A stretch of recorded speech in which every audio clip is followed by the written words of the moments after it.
Hello everybody and welcome back to Odin's Movie Blog. I am the critic who is a cynic. How is everyone doing this evening?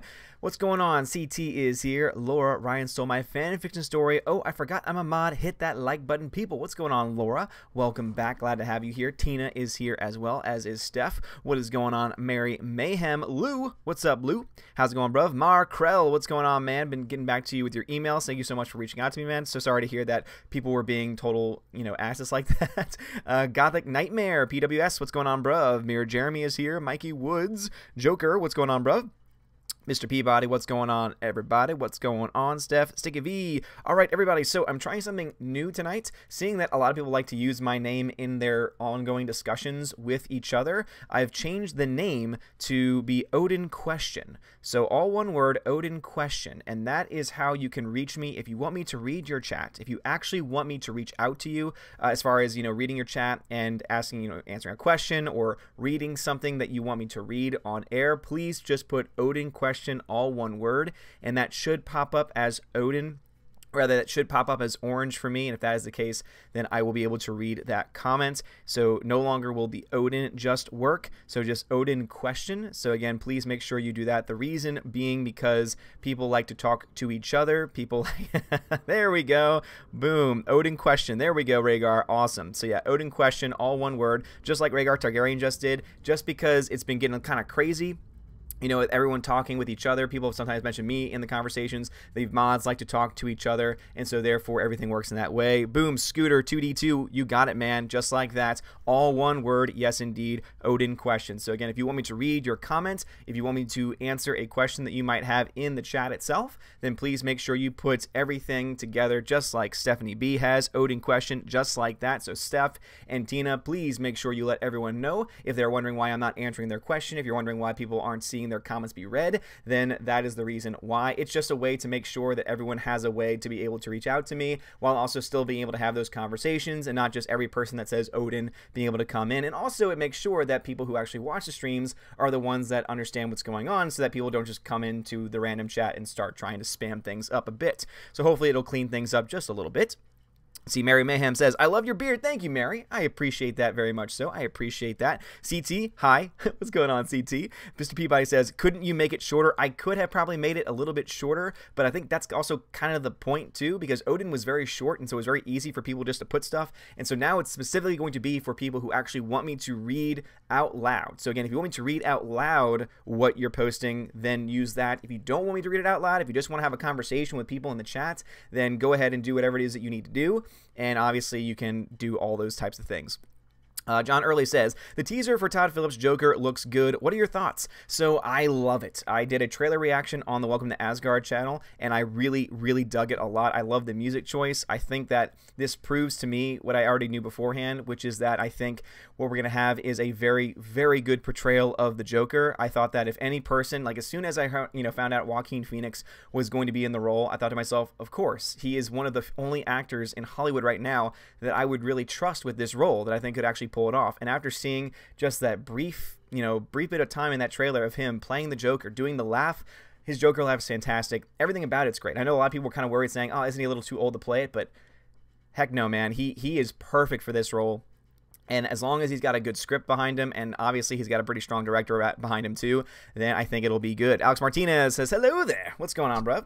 Orange Hat Reviews. I see you've changed your name because I noticed that picture. Says, awesome new feature. By the way, the name is different for my channel. It is Dan Maloney. Yes, I figured it was you, Dan. So thank you very much for clarifying. Orange Hat Reviews. Cobra Viper 999. What are you most looking forward to at Celebration? Meeting everybody. So meeting not just the other YouTubers, obviously seeing Jeremy again.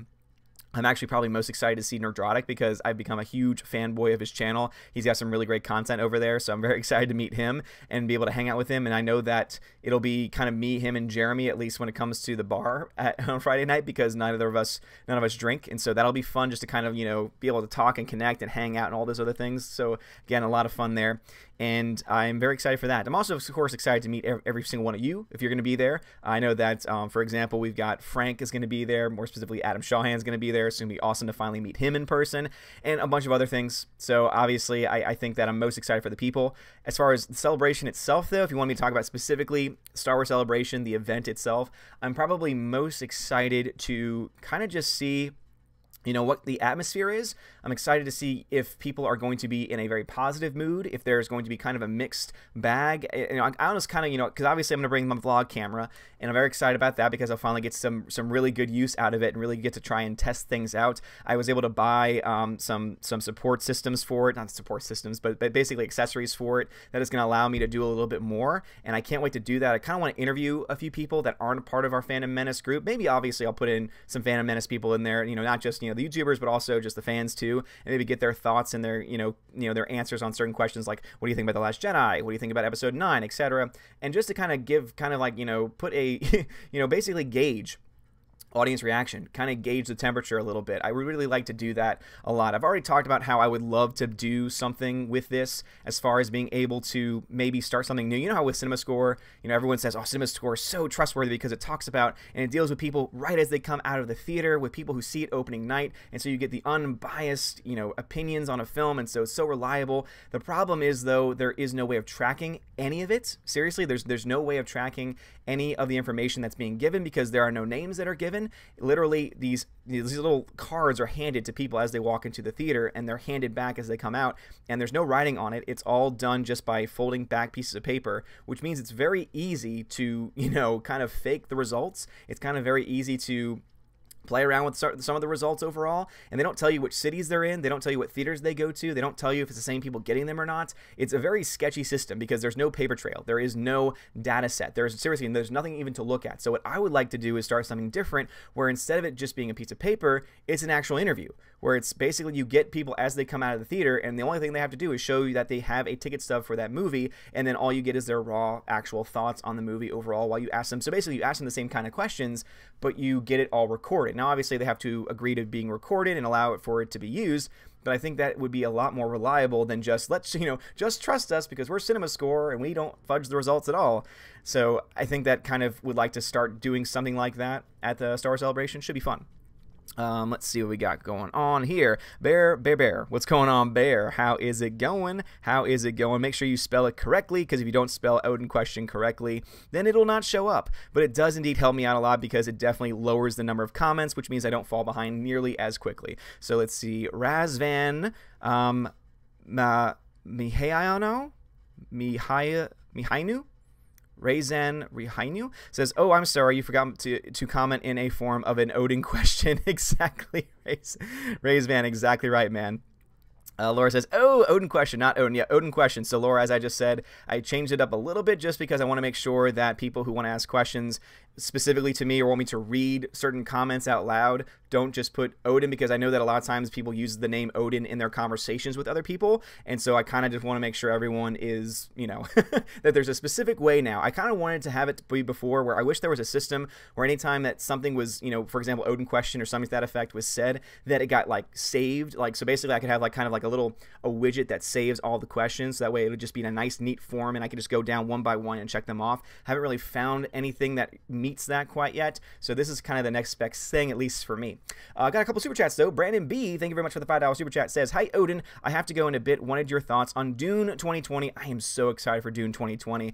I've never seen the original Dune. I only know very, you know, I know very few things about the concept of Dune. I know that all the people who love it love the book and think the movie is not nearly as bad as some others might think it is, but I'm very excited that Denis Villeneuve is doing the project. After seeing what he did with Blade Runner 2049, knowing that he's going to get a nice budget behind him for the project tells me that it's going to be great. Obviously, people say that it's a hard movie to adapt because, or a hard book to adapt because it's very you know, it's a giant world. It's, you know, it's a giant task to undertake. But if any person can do it, it's Denis Villeneuve, and I'm very excited to see what he's going to do with it. And I kind of almost want to hold off and wait before I read anything or see the original, you know, film or anything in the documentary. Even though I hear those things are great, I kind of want to hold off and just see his version, to kind of just see it completely, you know, through a completely unfiltered lens where I don't have any biases going in beforehand. Would love to try to do that. So very excited for it. Sad that it's not going to be out until 2020, but hey, hey, very excited for it nonetheless. So Brandon B, thank you for that. And also another one from Jedi Sage Monk. What's going on, Jedi Sage Monk? That's a great name. Says, thank you, Brie Larson, for Unicorn Store, the cure for insomnia. Yeah, man, I hear it's awful. I hear it is absolutely awful. I kind of want to see it, though, just so that way I can give my honest thoughts. I tend to do that sometimes. I tend to torture myself and watch things that I probably shouldn't watch or read things that I probably shouldn't read because they're awful. But I like to be able to come out of it from my own perspective and to speak from my own experience with it. So I very well might. And it sounds to me like it is boring and it's awful. It's only an hour and 30 minutes, though. So it can't be that bad, right? Right? Mirror Jeremy, regarding Ryan's latest tweet, my money for episode 9 is going towards cats. Oh my gosh. Yes, man. So if you don't know, Rian Johnson just put out a tweet earlier today where basically he is just, doing his typical Rian Johnson thing and just being a total, as I like to say, asshat. And let me just try and make sure I get the exact quote here because I just want to make sure I'm always, upfront honest with you. Let's see what he says. He says, suck it haters. So who knows what or who he's talking to there with suck it haters is the direct quote there. And what it is it's him apparently listening to Cats the Musical. Now, what this is a reference to is the fact that episode 9 comes out the same day that Cats the Musical, which is going to be a movie adaptation of the musical, comes out also. And so I know a lot of us have said, hey, I will much rather go see Cats, or I might go buy a ticket to see Cats before seeing episode 9 or something to that effect. And so it sounds to me like he's trying to make some kind of commentary there. What's interesting to me is that Rian Johnson and people like him, like, Brie Larson, for example, show very, very easily that they have the thinnest skin in the world. Like, seriously, the fact that this guy will call other people man babies and he's the one saying, suck it, haters, it's just hilarious. It's like, it's so funny. He thinks that he tries to make it so that he's the adult in the room. He tries to make it appear as if he's the most, established person out there and everyone else that doesn't like me is a man baby. And yet he's the one that's going off on Twitter constantly going, oh, suck it, man baby, suck it, haters.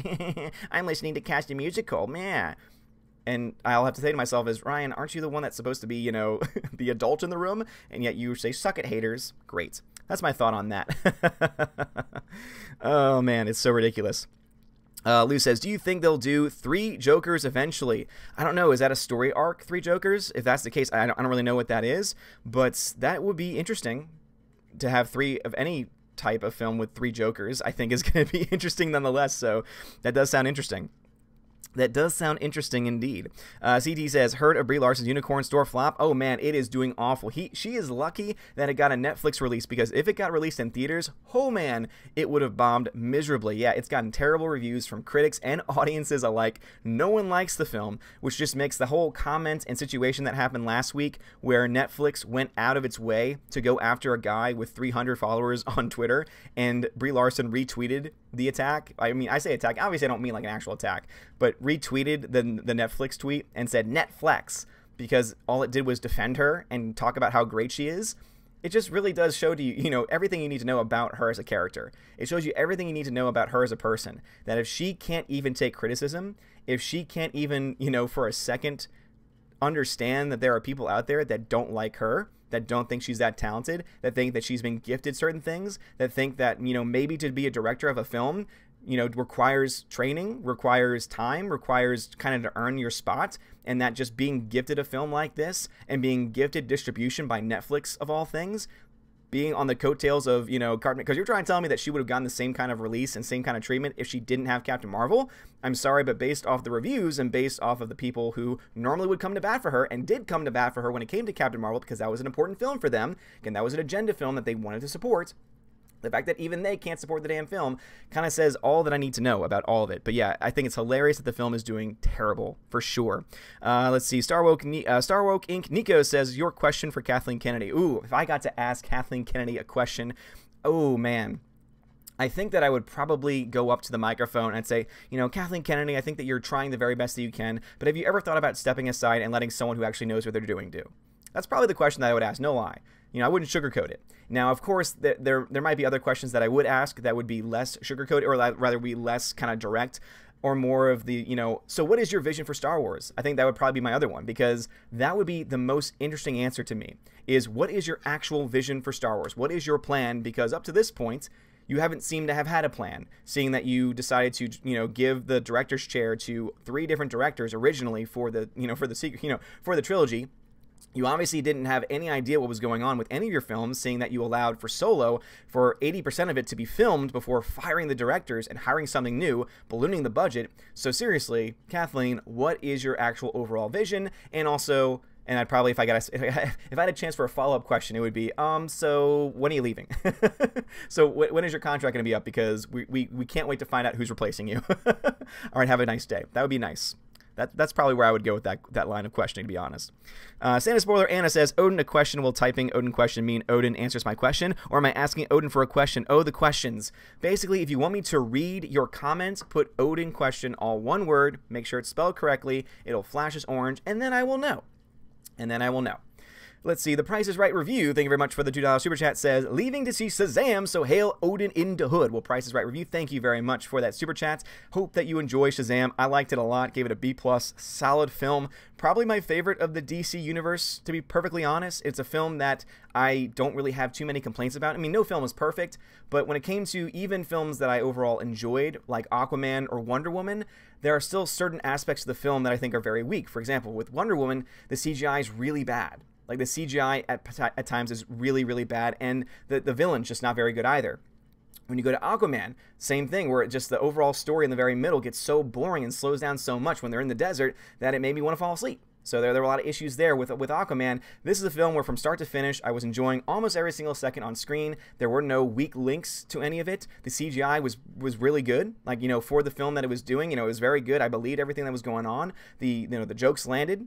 The cast was great. Everything worked. And obviously there are some, a couple of pacing issues here and there. I think it's a little bit repetitive. If I would say that my biggest critique of Shazam would be there is definitely a repetition to it in the very beginning where I feel like I'm seeing the same shot in front of the school several times in a row, like way too many times in a row. And that kind of bothered me.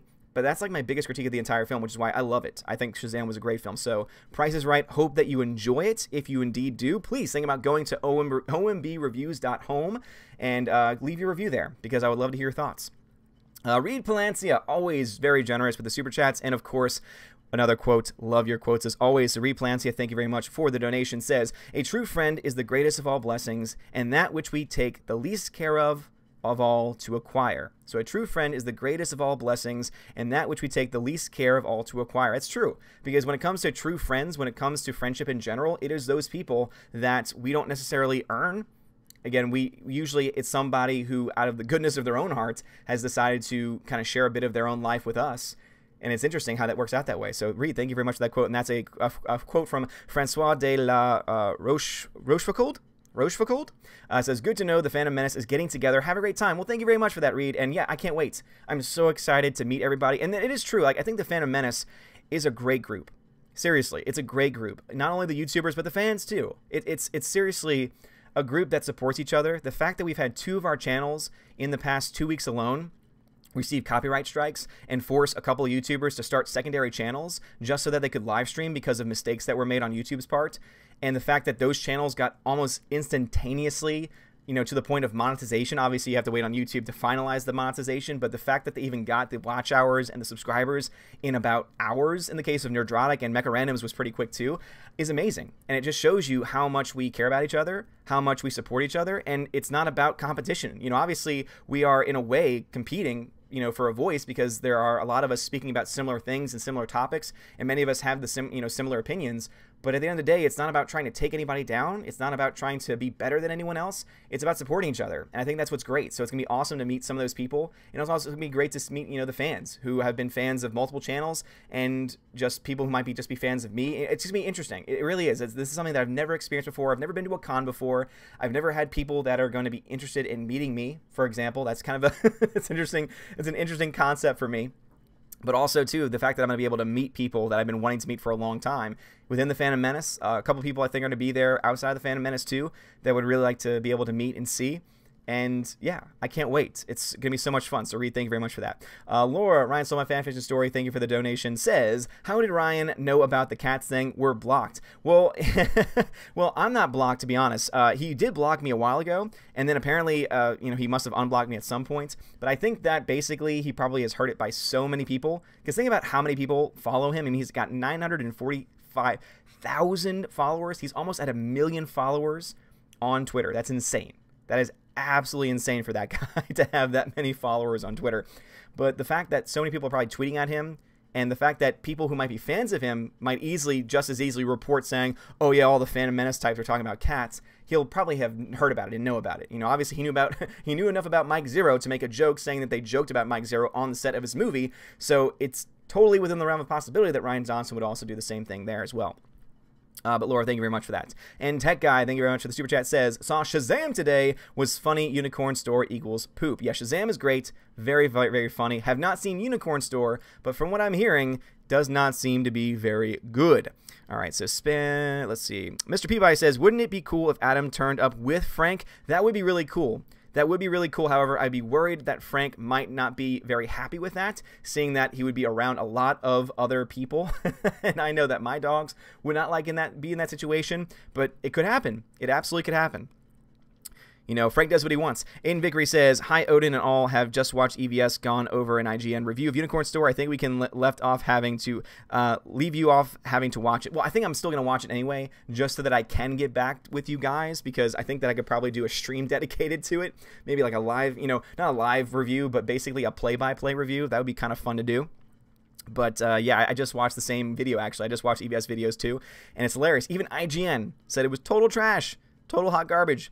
John Early says, judging by the teaser for the Joker, it looks like Todd Phillips raised the bar for Matt Reeves, the Batman. Do you have faith in Matt Reeves? I mean, the fact that that movie's kind of been pushed back and there's still so many questions, I don't really have a lot of faith in it, especially since at this point in time, we don't have a Batman. You know, Ben Affleck is out. I was really looking forward to a Ben Affleck directed Batman film, but since that's never going to happen, it seems at this point, I don't really know how to feel. I think Matt Reeves could do a good job with it overall because of his track record and his history, but there's just so much chaos going on behind the scenes. What the DC Universe needs right now, what the DCEU needs, is they need a Kevin Feige. They need a central figure that's going to be making decisions and is going to be controlling the overall vision of where the characters are going, where the stories are going, and they need to go there. Because right now, it's just a bunch of movies that are coming out, and some of them are connected, some of them aren't connected. You know, the Suicide Squad movie is going to be called, like seriously, it's going to be called The Suicide Squad. So literally now we have Suicide Squad and now The Suicide Squad, and apparently this is not a sequel, meaning it's a partial reboot because there are going to be some of the same actors coming back. So it's a lot of confusion as to what's going on here. Now, I know that there's a lot of DC fans saying, no, because they're not going to be like Marvel. It's going to be, you know, their own stories and their own universes, and it's not going to all have to be connected in some way. And I think that that might be a good thing. The problem is that they were trying to be like the MCU not only, you know, only about 2 years ago at this point, and to try and change everything, you know, kind of midstream just doesn't make a lot of sense. I think it's going to cause a lot more confusion than anything else. And so I'm kind of just stuck here wondering, okay, so are you connected? Are you not connected? And I know some people have been mentioning names saying, oh, there is someone that's like a Kevin Feige, but I'm sorry, no one is really taking control of the reins here because everything is just so chaotic. And even though the individual movies can be good, and I think that at the end of the day, if the individual movies are good, that's great.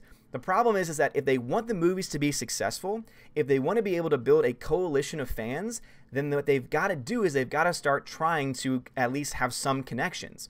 Now, obviously, some people are worried saying, okay, but we don't want it to go down the same path as the MCU, where they also started to build a coalition, but now they care more about the normies, the popcorn fans, than they do about the, you know, Marvel Comics fans, and the DCEU should never go to that point. And I agree with you.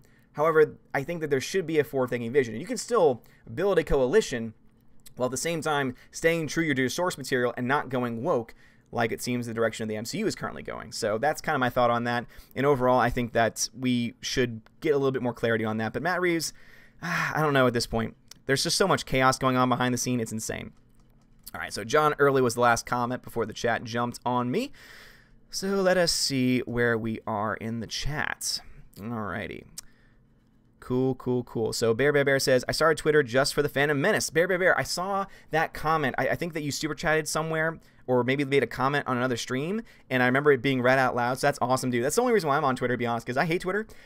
I think Twitter is crazy, and so I kind of only am there really to connect with you guys, to obviously to share videos, of course, too, because we all know that YouTube's system is broken. The fact that a video that I posted today is hovering just, you know, a little over 1,000 views, but there's 16,000 subscribers, just doesn't make any sense to me. You know, I know there's a lot of people that kind of subscribe just to support, and they don't have the bell on, and they don't, you know, receive notifications in general. and they don't watch the videos on their own or check their feeds all the time. But it just kind of seems odd to me that out of 16,000 that there aren't even, because here's the other thing too, with those 1,000 views, most of them are from non-subscribers. And so, therefore, it's even less than that are subscribers that are actually watching the videos. It just doesn't make sense that out of 16,000 people, you would have less than 1,000 people watching videos. Like, there's a disconnect there. And I think that's, speaks to the broken system that YouTube currently has. So I really hope that they are able to get that fixed. But that's the only reason why also that I'm on Twitter, is because that's the only way that some people even know I have a new video out, because their notification system's not working. That's also the reason why I have a Discord and why I post the links there too. Alrighty, let's see. Mirror Jeremy says, is it Odin question, or it's just Odin question? So no @ symbol. So no @ symbol at all. Literally Odin question, all one word, and it doesn't have to be all caps either. It can be all lowercase, but it doesn't. You don't need an @ symbol. Just Odin question. So basically, the reason why it works that way is because with the name being Odin question, it means that if those letters are in that order at any time, it's gonna pop up. So even if you were to somehow put that into an entirely different word, as long as it's spelled correctly, the middle of the word would light up orange, even though the rest of the word would not, because those are the letters that it's looking for. It's an interesting system, but that's the reason why I decided to change it, so that way people can just come in and say, Odin, Odin, Odin, until every, whatever, to their heart's content.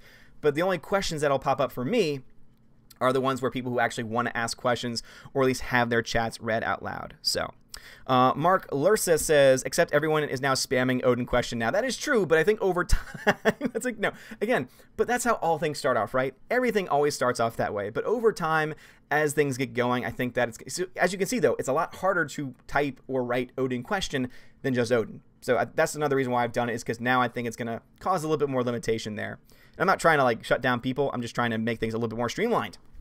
See, Alex Martinez says, so how do you rank Shazam among the DCEU movies now? Ooh, that's a good question. Yeah, I actually just posted the results of the survey that we did last month for the ranking. That's all before Shazam came out.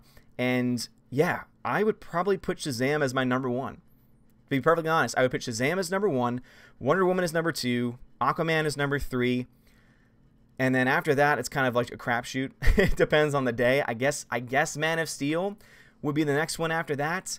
And then maybe Suicide Squad, because there are some parts that are entertaining. It's like the cast is good at the very least. Like there are some people in the cast that I actually really like and I think really work together. And then after that, oh boy, I'd probably put Justice League, then BVS last. I did not like BVS. I did not like BVS at all. Just didn't like it. Mark Krell says, if you ask them right after they come out of the cinema, they might not have processed what they saw, don't you think? No. And Mar, I think that's a great point. I really do, because also it really does help to show that your audience can easily affect the way that you think about a movie. Like imagine being in a packed theater and everyone is reacting. Everyone is reacting to all the jokes. The jokes are landing for the most part. Laughter is contagious. Emotion is contagious. Now compare that to you going to like a half-empty screen and no one's really reacting. You're probably going to have a different experience coming out of that movie. So there's that aspect to it as well. However, there's also that, as you were just saying, processing is important. That's why, obviously, CinemaScore, the concept is good because it does get that initial reaction. But also, too, what is the one thing that most people do after they see a movie with a group? They want to talk about it, right? They want to process it. And not everyone is a critic. Not everyone goes into a film knowing what to look for and knowing, oh, this was good, this was bad, and being able to look at it from that objective standpoint. Some people can, some people can't. Whether you go to school or not for it, there are some people who just can look at it through a certain lens because they at least have some knowledge of it, maybe from years of watching movies on their own. And so I think that's a very good point. That's why I, kind of set up the system that I have so that I have it where there's an objective score and there's a subjective score. And that would be probably more in lines with the subjective point of view, to be perfectly honest, because I do think that the objective point of view does need a little bit more time to manifest, needs a little bit more time to kind of stew a little bit, kind of like cook up a little bit, and, before you finally make an official word on that. But subjectively, I think that score doesn't really change all that much. I think that if you come out of a movie right away and you think, oh, it's a B movie, you're most likely going to stay in that B range. Like, that's not going to change all that much. But if I were to ask you about the direction or the acting or the writing, etc., that probably would change a little bit. And when you do that for every category, since there's 10 categories that at least I have in my own system, then at that point, obviously, it could easily have an impact. So It's a good question, though. Cupcake Geek. What's going on, Cupcake Geek? I love some cupcakes right now. Says, I've been loving your channel and Geeks and Gamers for months now. I love listening to your podcast while cooking and whatnot too. Who is your favorite MCU character? Well, Cupcake Geek, thank you very much for that. First person that I've heard mention the podcast. So obviously, if you're a Patreon member, I do have my podcast that I put up there, which is a dedicated podcast. But I also put all of my live streams up in podcast form. I'm working on trying to get the first League of Nations up in podcast form. There are just a couple of naughty words I have to be able to censor out, and I need to find out at what times those words come in there, which is going to mean that I have to listen to the whole stream again, which is a great stream. I just haven't had the time to really do that yet. So I do plan on getting that one up there, but all my other live streams, especially the ones where it's just me, seeing that I don't tend to drop the the words that I need that I need to get out of that one.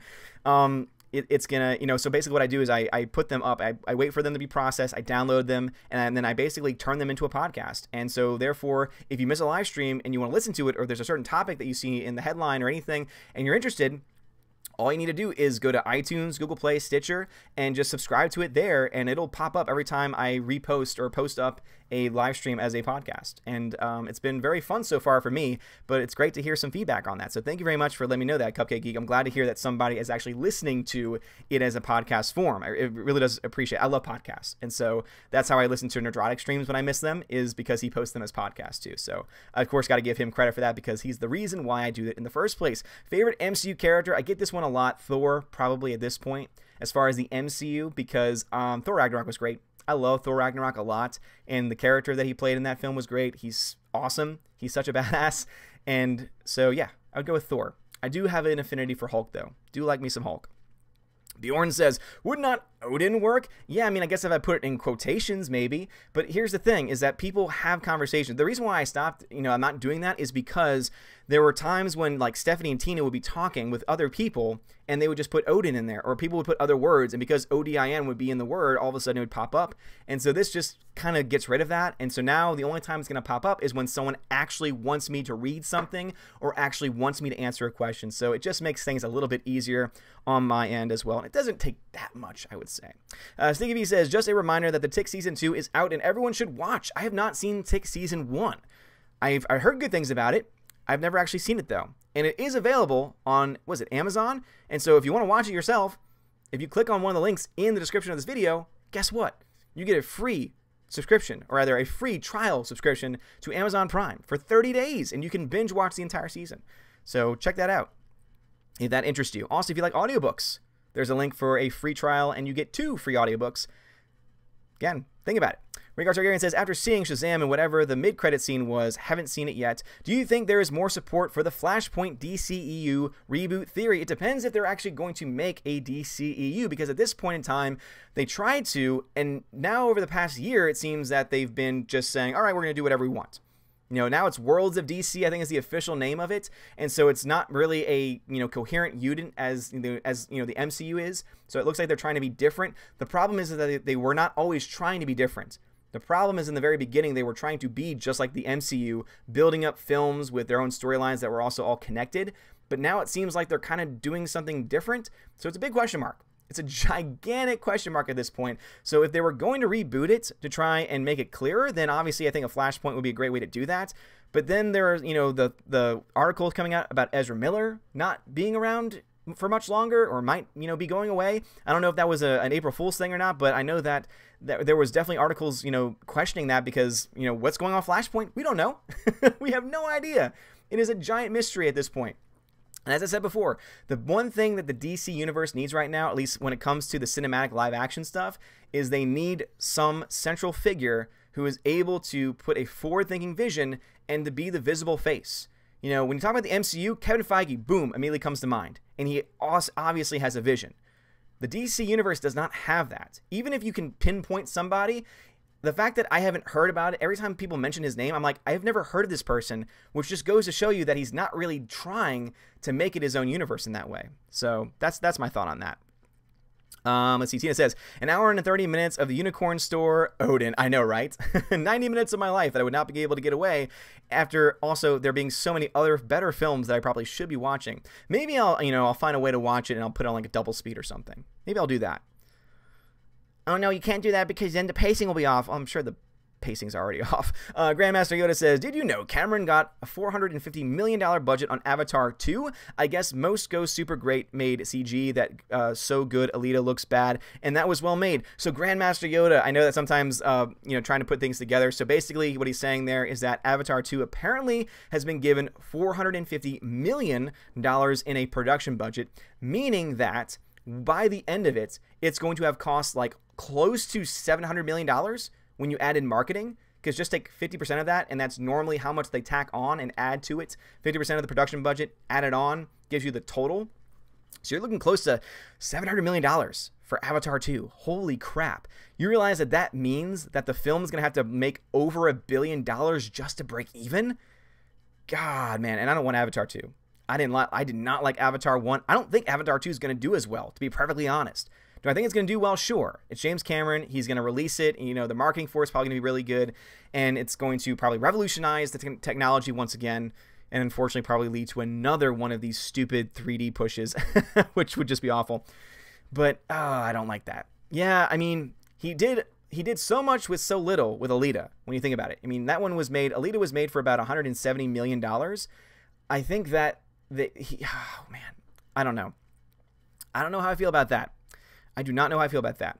G-Monkey, thank you very much. He says, did you see the review IGN did on Unicorn Store? It was done by a woman, and it didn't give a good review. Yeah, I just talked about that. So EVS did a video covering that review, and it's brilliant. It's hilarious to see that even the people that would be protective of her for Captain Marvel because they want to protect that movie have just no filter when it comes to this one. It's great. Just go ahead and look to the critics on Rotten Tomatoes if you want to see some really great, reviews. The same people that praised her and praised everything about, Captain Marvel are the same ones saying, oh, this movie sucked. just saying, I think it's interesting. Let's see, Mark Lursa says, 3 Jokers is a current comic storyline. There are 3 now. Holy crap. All right. That sounds interesting. As I've mentioned before, I'm not a comics dude, so I don't really know a whole lot about the comics universe, except for what I learned from people like Nerdrotic, from my friends, from the only real show that I dedicated any time to in my life was Batman the Animated Series when I was a kid, which was an awesome series, but it also apparently was very close to the comics at the time, which is why my knowledge of certain characters is better than what the average person might be. So that's interesting though. 3 Jokers in the same universe. Holy crap. That sounds insane. Orange Hat Review says, celebs and Hollywood elites, minus a handful, have lost all sense of decency and civility now. You and the Phantom Menace are the real new celebrities now. It's insane. I don't really... Am I at the point, though? I don't think of myself as a celebrity. Like, I wouldn't even consider myself to be YouTube famous. That's such an odd concept to me. It really is. I just don't understand it. Oh, man. But I'm sure that Chicago is going to be a wake-up call to me. Like, the fact that there are going to be people who watch the content of this channel, who watch the streams, the videos, and everything like that, and watch, at least watch Geeks and Gamers, at least watch maybe my box office reviews, if that's even the only time they watch me, the fact that there are people that look to those videos and look forward to them, and, oh yeah, it's going to be interesting. It's going to be very, very interesting. I'm also worried, I'm not going to lie, because that's a lot of people all in one space, and I'm less worried for myself. I'm a pretty big dude. I'm less worried for myself. There's some other smaller YouTubers that can be up there with us that I think that I'm a little bit more concerned about. So hopefully, and I'm not saying that, anyone's going to do anything or try anything, but obviously when you have that many people in one area, there are going to be some crazies, whether they're fans or not. And so I really hope that we are just a little bit kind of just, aware. I don't think that we have to necessarily, get security or anything like that, but I think that we should definitely be aware of our surroundings and aware of what people are doing and things like that. So yeah, it's going to be interesting to say the least. But yeah, celebrity, never in my life. Never in my life would I think that about myself. That's so weird. Razvan says, which movie with Samuel Larson Jackson is the worst? Big Game 2014 or 2 Unicorn Store? I have not seen either, so I could not say. Again, I have not seen either, so I could not say. But I think at this point in time, many would probably say Unicorn Store. Unicorn Store. Why did I say unicorn? Alex Martinez says, so how do you rank all the DCEU movies with Shazam now? All right, I already answered that question. Neil says, do you think that Lucasfilm wants to wash their hands of the Star Wars given the promotion of the Game of Thrones trilogy being rumored the Old Republic? I think that's... Oh, the sequel trilogy, Neil says. I think that was kind of the plan all along, was they wanted to finish they wanted to finish the sequel trilogy.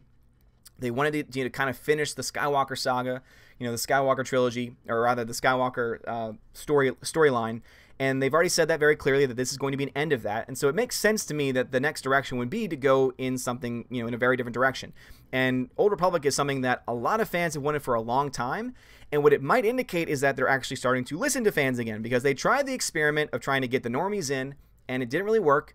Obviously people can point to the money that was made by the first 2 films, but I mean, there's a $700 million difference between what you got in The Last Jedi compared to what you got from The Force Awakens, and then it's even worse when you look at Solo. So they've obviously done a very bad job as far as building a contingency of normie fans, and so if they're going to do Old Republic, it sounds like to me they're going to try and maybe go back to their roots a little bit, and if they're able to do that, and they're able to just avoid the identity politics nonsense, and they're able to just to focus on telling good stories with good characters and good actors, I think that they'll be in a good position, especially since fans, Star Wars fans, for a long time have been wanting some Old Republic stuff. So, yeah, it definitely sounds like they're doing a reboot, not necessarily trying to distance themselves from the original trilogy, but I think more so trying to, get the fans back with stories that the fans actually want, and also kind of rebooting it for themselves in a little bit, taking care of themselves by getting a little bit of a better story going on. Orange Hat Review says they tried the Lucas formula with 3 directors of the Star Wars sequels. Only problem is they forgot one essential ingredient, George Lucas, in the producer chair, so they were doomed. No, I think that's a good point, because when you look to the original Star Wars films, George Lucas did not direct all of those films, but he was attached to them. He was a producer. He was on the set. He was in the story group. He was a major factor behind it. He was writing the script in many of those cases, and a lot of those scenes. And even though he's not the strongest when it comes to dialogue, the man knows how to build a universe. You don't have a $4 billion IP at the time when Disney bought it come out of nowhere, come from someone that does not know how to build up a universe. We can talk about the dialogue in the prequels until we're blue in the face, because I'm the first person that's going to say, man, the dialogue in those films was cringeworthy. But no one's going to say that the world being built, that the overall story, the fact that all 3 stories actually connect to each other in the prequels, the fact that it, adds on to and helps to kind of expand our knowledge of certain characters from the originals too, is something that no one can deny. And so that's the one ingredient. You're absolutely right, Horn Chat Reviews. Like, that is the one ingredient for sure that is missing from all of this. And that was something that I think that they didn't really realize, that they did not recognize within themselves, that they thought they could do this all without George, that they could do it all on their own, and that they could put in whatever agenda they wanted, and that the Star Wars fans would just eat it up because Star Wars was in the title. And they learned the hard way, that's not how the fans work, that's not how fandoms work, and if you want to get to that point, you gotta do what the MCU did, which is build up a fan base over 11 years with 22 films. That's how you do that. If you want to go that way, that's how you do that. The problem is that once you start to say goodbye to the fans that made up your base for so long, which is what they've started to do, at least in the MCU with Captain Marvel, at that point, that's when the drop-off happens.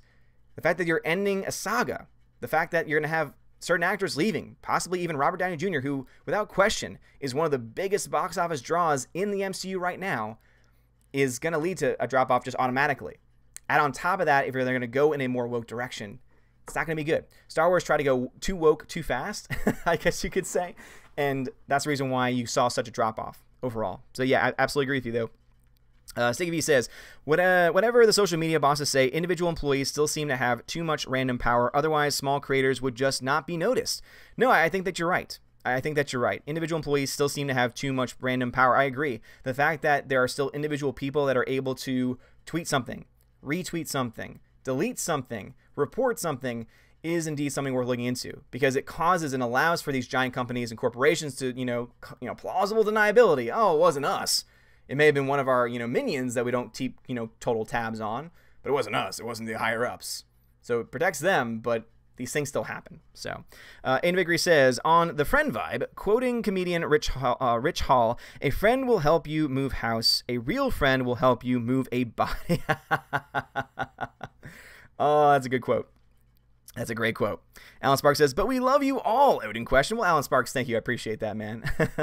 Let's see. Tech Guy. All right, I got that one. Yes. But Tech Guy also came back with another one saying, after seeing, thank you again for another super chat, says, after seeing Shazam, I was reminded one of Superman's weaknesses is magic. He's very weak against it. People worried that what villains can stand against him. Tech Guy, that's a good point. I forgot about that. So not only kryptonite, but also magic is one of his weaknesses. So that is definitely a direction that they could go in the DC movies. The question is, who's going to helm it? Who's going to tell that story? And who's going to, put that forward-thinking vision ahead of it? But yeah, magic plays a giant role in the DC universe, and I really hope that they're able to do that correctly. Let's see. Laura, Ryan stole my fan fiction story. Thank you for the other super chat. Says, when is your panel discussion going to air? So, are you talking about which panel discussion? Are you talking about the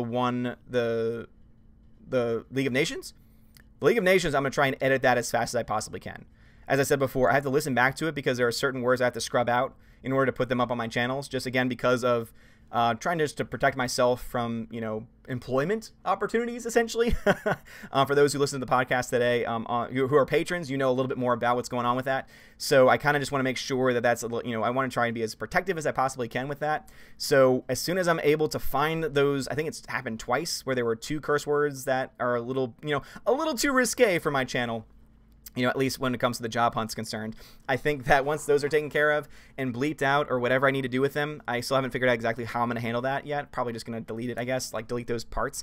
But once that's done, I'll upload it as soon as I possibly can on the Welcome to Asgard channel. And then, of course, it'll also be available as a podcast discussion, too. So, but Laura, I think that our discussion, if you're talking about the Patreon stream, I think that's already up. I'm pretty sure I already posted that one as a podcast and also on the Welcome to Asgard channel. So that one should already be up. Let's see. Laura says they have straight out of Asgard t-shirts, by the way. I've heard about that, Laura. I think you were the one that mentioned to me the first time. Definitely considering it. Definitely considering it. I can't believe it's Friday. I cannot believe that I'm going to be in Chicago this Friday. That's insane. I can't believe it. That is so crazy. Oh, man. Oh, man. And Jeremy's texting me about the despecialized edition. Jeremy, if you're watching this, man, I don't think you are because I think you're probably busy doing 1,000 other things. Don't worry, man. I got you covered. I'm going to make you some copies. I will take care of you, bruv. I forgot to do that when you came in, but I will definitely take care of it. Slasher Neon says, so you have a worst enemy you would torture by making them watch Unicorn Store. It sounds like it. From what I've been hearing about it, it certainly sounds like that is something that would be torture worthy. Oh, man. Man, oh, man, oh, man. All right, chat jumped on me again, so let me go ahead and find my place. Find my place. Holy diver.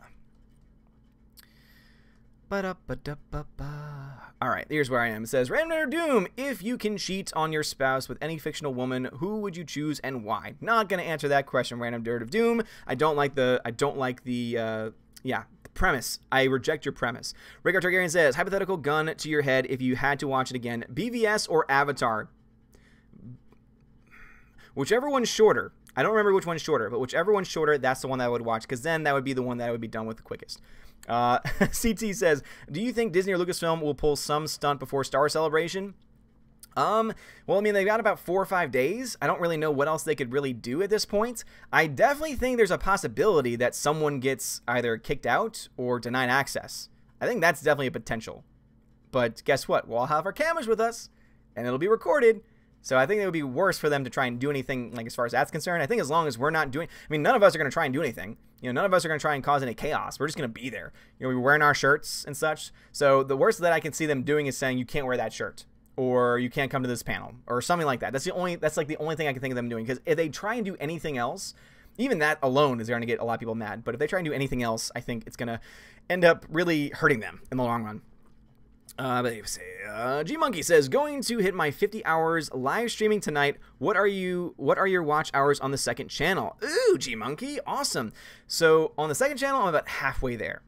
About halfway on the second channel. So I still need to hit the 4,000 watch hours on the second channel. So if you have time and you want to support that and you want to help me get those watch hours, go ahead and check out some old live streams. Just, maybe queue them up and have them play.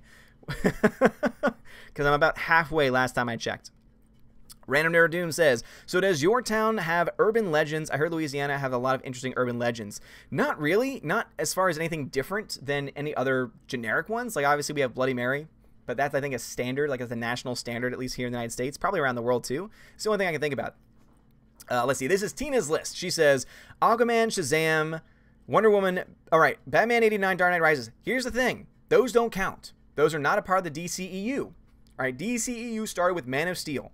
So Man of Steel and past Man of Steel is it. Because if you're going to talk about all DC properties, then it's easily at that point going to be Dark Knight, Batman Begins, and then I figure it out from there. Like, seriously, like, if we're going to talk about just DC film, then it's an easy answer. Dark Knight is easily the best. Batman Begins being second, because those films are both fantastic. So, yeah, Tina, don't cheat. Don't cheat. Those aren't DC EU films. How dare you? Let's see. Random Doom says Brie Larson is like Shazam in that she is a child trapped in an adult's body. It sounds like that's what the whole story is about, too. John Wiggler says, you should make a version of This Is America. Oh, maybe I should. Maybe I should. I've definitely thought about doing a Odin from the Streets video, but I can't write lyrics and I can't write rhythms.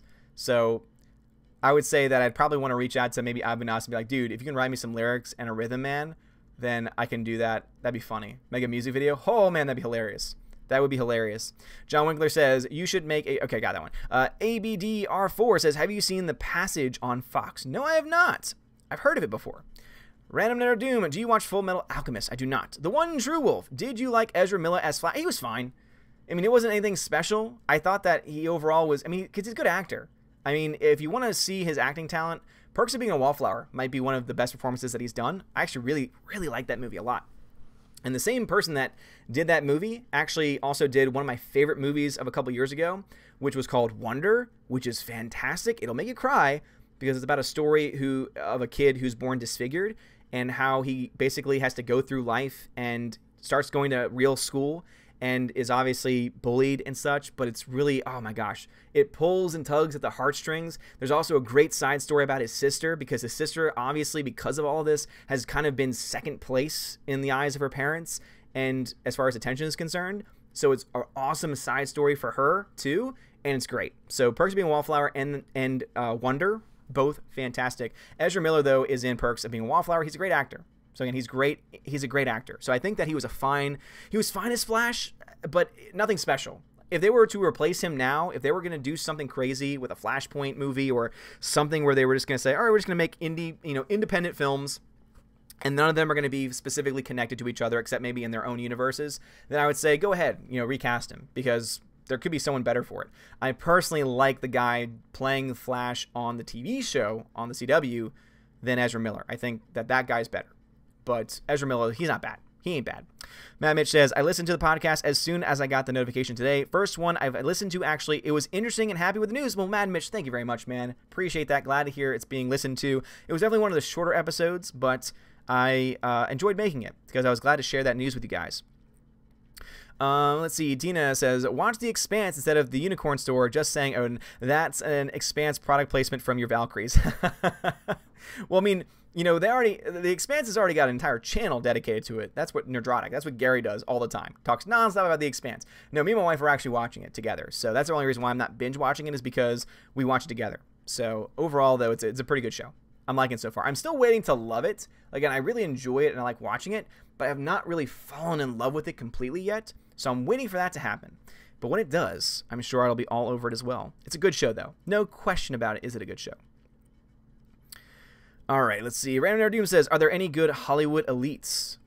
Well, I mean, I guess it depends on your definition of Hollywood elite. If you mean like a Hollywood star, I think that there are definitely some good ones. I think Robert Downey Jr. is a good one. I mean, he's a dude that's actually a lot more conservative than other people would, normally be. I'm not trying to say that, if you're conservative, you're good. If you're liberal, you're bad. But I think that because he is conservative on certain things, he's more balanced. Because I don't think he's, a pure, Republican type person, and again, I don't really need that in my life. I don't need any of the political parties being shoved down my throats by any person in Hollywood. But I think that because of the fact that he is kind of in that middle of the road, at least it seems, or at the very least politically neutral, then I think that he's definitely a star for sure to look up to. So I would probably say him as far as off the top of my head.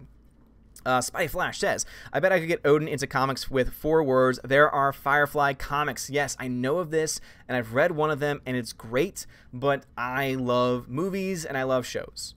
Again, I have ADD. It's very hard for me to follow books, to follow comics, and so I like having the actual real people themselves, especially since Firefly got started off as a TV show. It wouldn't be the same. Sticky V says, just keep your cool and remember that all the people who come to love you, it will be fine, man. Sticky V, thank you, man. I mean, I'm not worried about myself, but I am worried about other people. That's my big thing, because I will do everything that I can to stand up for other people if things go bad. So, I'm not a fighting person. I don't believe in violence. I don't believe in any of that stuff. But if I see someone getting attacked or anything like that, I'm going to step in and try and make sure that my person is protected. I'm going to stand up for my people. Tekatur says, did you ever watch the Old Republic cinematic trailers? They were so good. No, I have not. Tell me more. Tell me more. Is that based off the game? Is this based off like the Knights of the Old Republic footage or something? Yeah, I've never heard of any cinematic trailers though. Bear says, I told Doomcock that the live streams in the Phantom Menace was giving me that feeling I used to get after leaving a Grateful Dead show. Oh, nice. That's interesting. Oh man, the Deadheads. Such a Neon says, do you have a worst enemy you would force to watch a marathon of Brie Larson movies as torture? Ooh. No, I don't really have any mortal enemies. Not really. When I was a kid, I did. But nowadays, there's maybe one person I could think of. And the only reason why is because he screwed over my best friend. But they're friends again. So, I mean, that's the only person I could possibly think of, though. I haven't forgotten it. I haven't forgiven. But my best friend has. And so I'm, that's the only person I could possibly think of, though. But I don't believe in torture necessarily either. But I think he'd be great. All right, Alex Martinez says, do you ever think that Episode 9 will be better and make more money than Endgame? No chance in hell. You know what's so funny? I did this video a couple days ago where, no lie, there are people out there apparently, at least one of them was like the heads of B&B theaters. Never even heard of B&B theaters, but CNBC did an article on this where they said that The Lion King was going to be the highest grossing film of 2019, meaning that The Lion King was going to make more than not only Episode 9, which I would kind of believe, like that is definitely a possibility, but also that it would do better than Endgame. Endgame is a movie that's likely going to get close to $3 billion. It's at least going to break $2 billion in like record time. Like, I would say that if it doesn't make at least $2.5 billion, then something's up. Like, something's not quite right. But for anyone to try and say that the Lion King reboot, the so-called live-action reboot that's completely animated, that's completely CGI, is going to make more than that film that's been 11 years in the making, that people have been, people actually want to go see, compared to Lion King, where it's like, I can watch The Lion King anytime I want, and it's the original one, and it's great, and it's got great music, and great characters, and great animation, etc. Why would I waste my time or money going to see a CGI'd version that's totally just a cash grab? That also stars Beyonce, who's one of the worst persons in America. Zane Waters says, maybe they'll remaster the old Knights of the Old Republic games. Yeah, they could do that. I know that Lucasfilm has announced that they are returning to, or they're rebooting the Lucasfilm games, or whatever it was called, Lucas Games or something. So they're going to have a means of being able to produce these games on their own, I guess. I don't really know too many more details about it. I guess it means that they're going to do all of the things in-house, as far as releasing games, which should be interesting. So they could do that. And obviously, those are games that a lot of people still like to play and would probably love to play remastered versions of, at the very least. It's a good point. Could be interesting. Tina says, okay, now I'm confused. Are those Game of Thrones people doing the Old Republic stuff with Rian Johnson directing? Was that an awful rumor? I was hearing a few things this week, then tuned out. So, Tina, I actually did this live. During one of the live streams, Tina, we actually talked about that article, and it was an April Fool's joke. So they are likely doing Old Republic. They still haven't actually fully confirmed it's Old Republic. The only reason why we have a pretty good idea is because they have said only that it's going to take place a long time before the Skywalkers. And so if we think back of when the Skywalker story takes place, and if we're going to say it's a long time before then, it seems to indicate then that since it's probably not going to be during Clone Wars era, it's probably not going to be during the prequels era, that means it's going to be before the prequels, because obviously the Skywalkers technically start there, then it's definitely going to be something that's past that point. So Old Republic seems to be the most likely case and the most likely scenario at this point. So yeah, overall, I think that it's definitely going to be Old Republic. With the Rian Johnson being a part of it, that was a total April Fool's joke, and that was something I found out on air because I had the article in front of me, clicked on the source, which they said was Lucasfilm, and then it popped up saying April Fool's. So that was a total joke, which actually is hilarious because it means that they made a joke out of Rian Johnson because he is a joke. Zine Waters says, Lucas is a fantastic storyteller. Even his visual direction is fantastic, but a terrible dialogue writer. Facts. Zion, those are facts. Random Dune, does Kathleen Kennedy know we all hate her, and does she have any guilt of what she did? I mean, again, I don't hate her as a person. I don't know her as a person, so I can't hate her as a person, but I definitely think that she is a terrible person to be the president. She's a terrible president of Lucasfilm. She's a terrible, leading visionary of Lucasfilm. That is no doubt.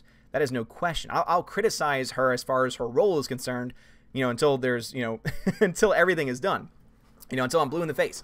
But I'm never going to attack her personally. So I don't hate her as a person. I don't hate anyone as an individual person, because I think any person, obviously this is where this is where the theological side of me comes out. Obviously, I think every person has dignity, every person has worth, including people that do terrible things. Obviously there are people that have done so many worse things than her. I mean, the fact that, yeah, she destroyed Star Wars and, led to the destruction of Star Wars is definitely something that I take seriously, because obviously a lot of us put a lot of time and energy and heart and, everything into the Star Wars universe.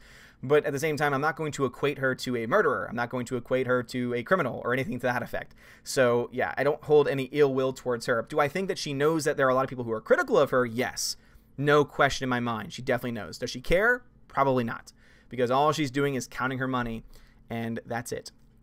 See, Andrea says, could you pretty please check out the reviews of Basmati Blues on Rotten Tomatoes, starring Brie Larson, rated 8%. My dog Misty says hi. Well, hello to Misty. I love dogs, Andrea, so thank you for introducing me to Misty.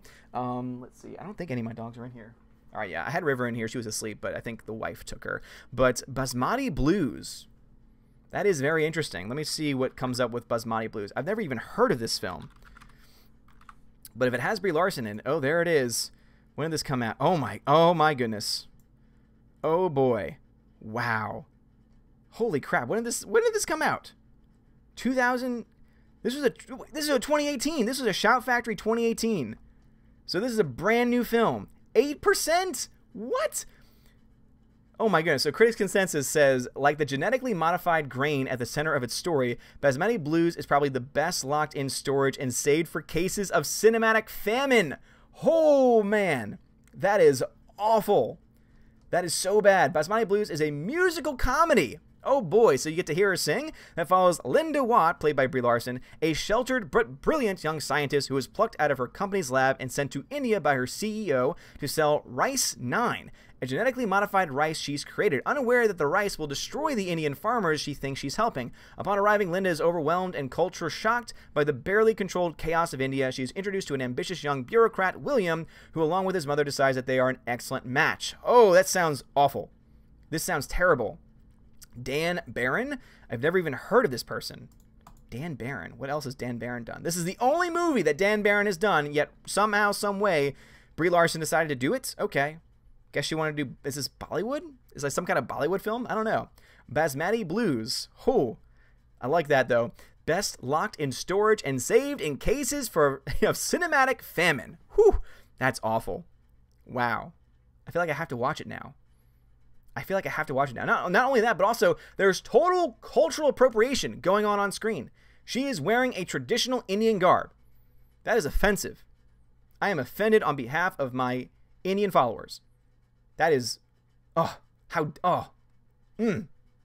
Brie Larson, you should have known better. Awful. Thank you for letting me know about this movie. Random Nerd News says, does Kathleen Kennedy know we... Okay, already got to that one. Mark Larsa says, did you see Mr. Taki Tawny in Shazam? Who's Taki Tawny? Random Nerd News, so Harry Potter could kick Superman's butt?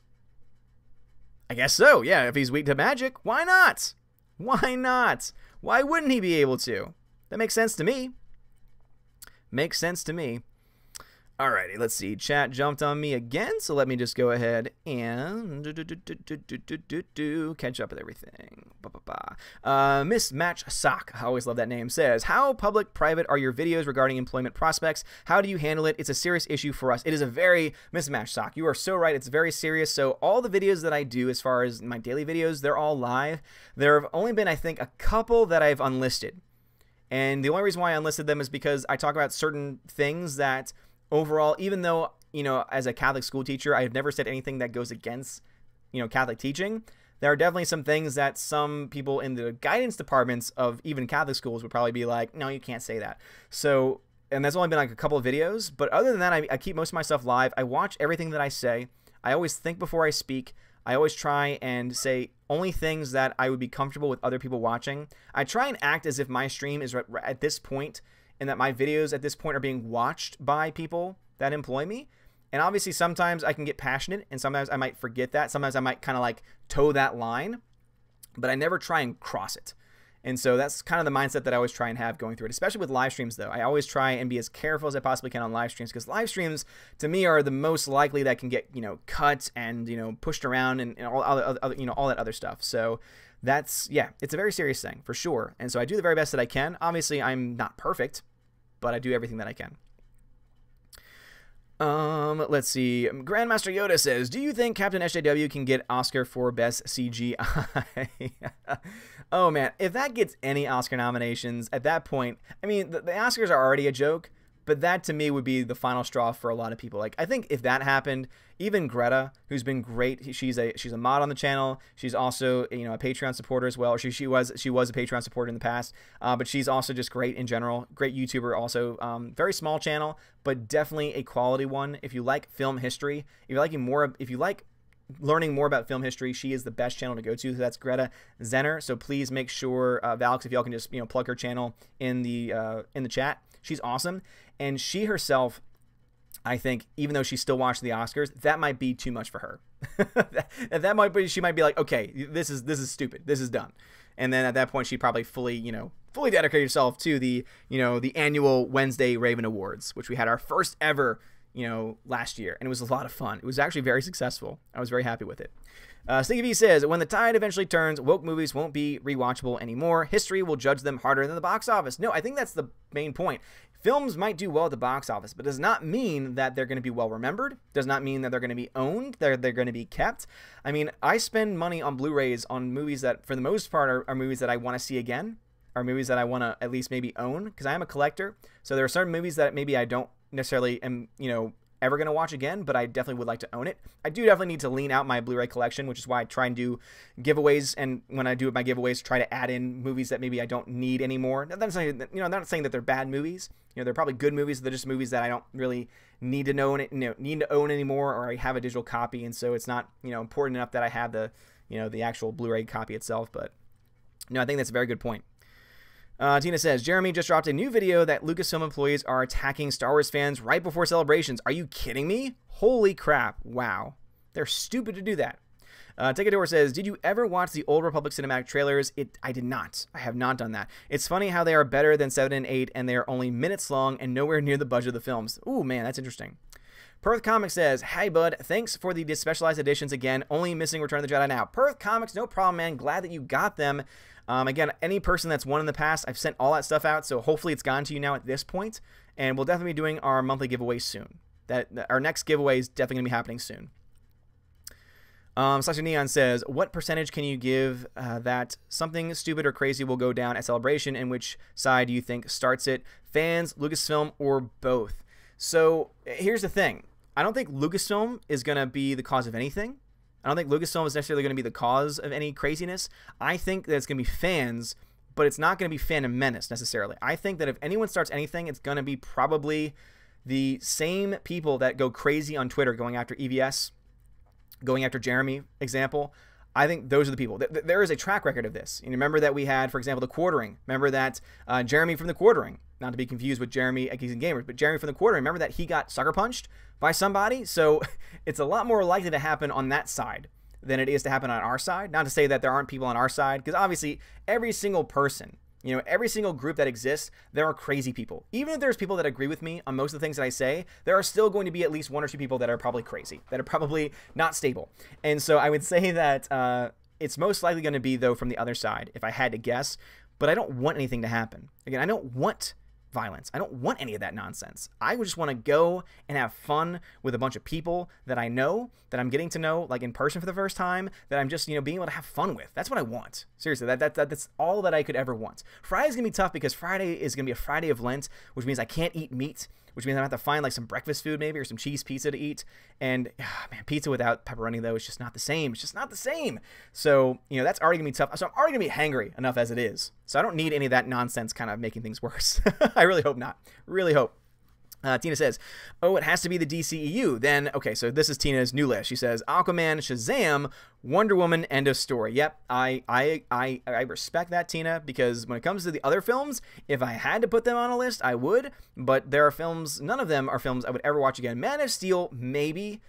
But even then, it's a stretch, because the ending especially just, they kill off not only one of the best villains, but also it's freaking Michael Shannon, man. Michael Shannon. I love him. He's such a great actor. Orange Hat Review says, have you seen the Affleck movie, The Accountant? Great movie. Yes.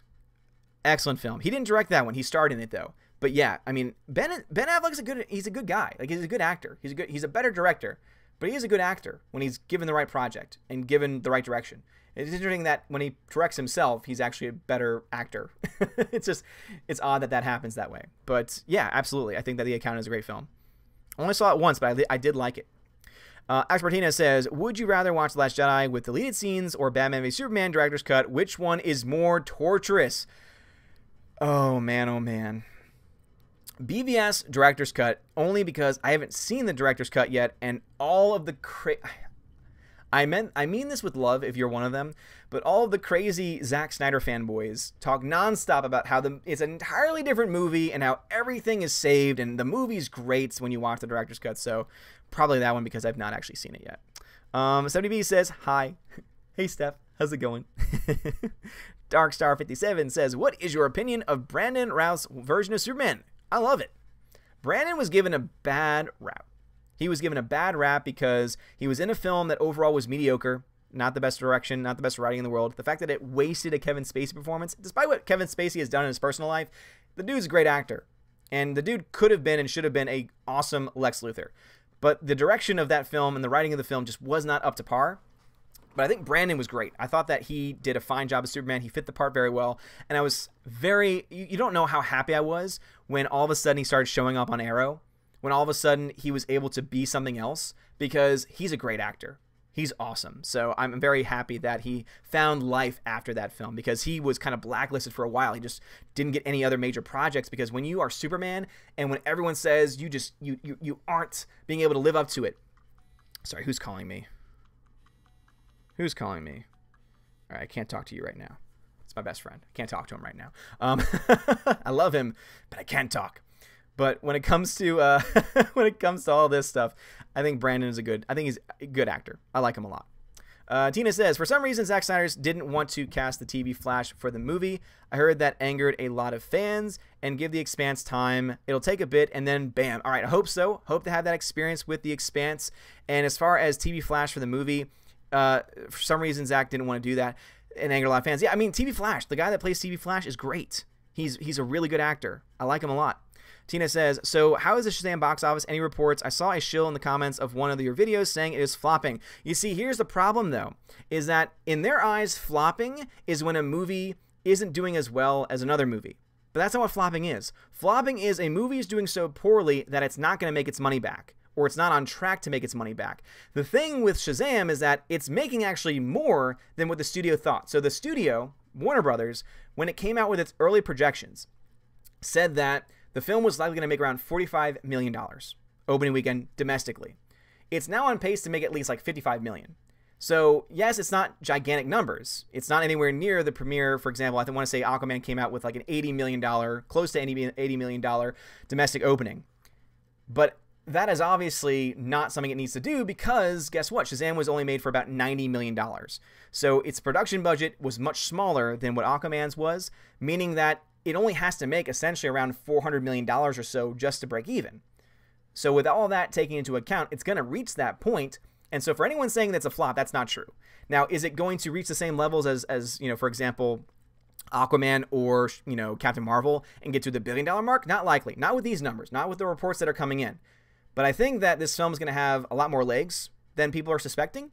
And I think that that's the reason why it's probably going to get closer. And again, this is all projection on my part. I'll have more actual projections that I believe in and trust once we actually get to the actual numbers tomorrow at 10 a.m. And also, of course, next weekend, because as we all know, first 2 weeks is the most important time. So once we have those numbers and the China numbers, we'll have a better idea. But it's not flopping. No. Factually, that is inaccurate. That is a false statement to say that this movie is flopping. It's going to make its money back. It's actually doing better than what they expected. So, Spidey Flash says, they won't remaster the Old Republic game. They already updated the original game to play on the Xbox S. All right, well, good to know. Good to know. Tina says, thanks for the Old Republic info then. This has been a rough week. I vaguely remember us discussing it and then had several others say something else. Okay, glad to hear that, Tina. Sasha Neon says, you haven't seen the Old Republic Cinematic Deceive trailer, and you call yourself a Star Wars fan? Check it out ASAP, so worth it. Yes, I call myself a Star Wars fan, but I'm specifically a Star Wars... I've said this from the beginning. I'm a Star Wars movie fan. Again, I am a movie fan. It was only until, like, it was only about, like, what, 8 months ago that I finally started to actually dive into the EU. When I started to go through all, the Thrawn trilogy, which I loved, by the way. And I'm obviously now halfway through the second book of the Thrawn duology. Have also read unfortunately, the audiobook version was an annotated, or not annotated version, but a condensed version for Outbound Flight. But Outbound Flight was great as well. So I do have more knowledge, and I'm gaining more knowledge every single day. I've also watched the Clone Wars series. I've also watched Rebels series. So I am a fan, but my main passion has been movies, which is why my main introduction to all these characters and all these things has also been the movies as well. All right, let's see. Zephod says, new to your channel, just want to say great stuff and keep it up. No question, just wanted to say it. Well, Zephod, thank you, man. I appreciate that. Yeah, I mean, you can leave a comment too with that. It's just a way to make it a little bit easier on me to keep up with these things. But thank you, Zephod703. Appreciate that, man. Welcome to the channel. Glad to have you in the stream. And I hope that the content continues to please you, good sir. Tina says, sheltered but brilliant. Mary Sue much? Yeah, I know, right? Sheltered but brilliant indeed. All right, let's see. Let's get to where the chat left off for me. Mark Lursa says, Mr. Takiton is a tiger, and there was an Easter egg stuffed tiger in there. Oh, okay. As I said, I don't know much about the comics, so most of those Easter eggs probably went over my head, like the worm. I was like, what? What's this? That's not spoiling anything, by the way, because all I said was worm. Spireflash says, Harry Potter would have to be able to cast spells faster than Superman could move. That's a good point. That's a good point.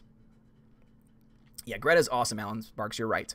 John Early says, you should read All-Star Superman, or at least watch the animated film of the same name. It has a downer ending, but there's a reason why people like it. Okay, definitely down for watching the movie, because I've heard that the DC animated films are fantastic, and so I would definitely be open to diving down that rabbit hole, because obviously movies are much more appropriate for not only the channel, but also for me in general, just because of the way that I take things in. So I appreciate that. I will definitely look into it. Valkyrie, please remind me to look into some of these DC films.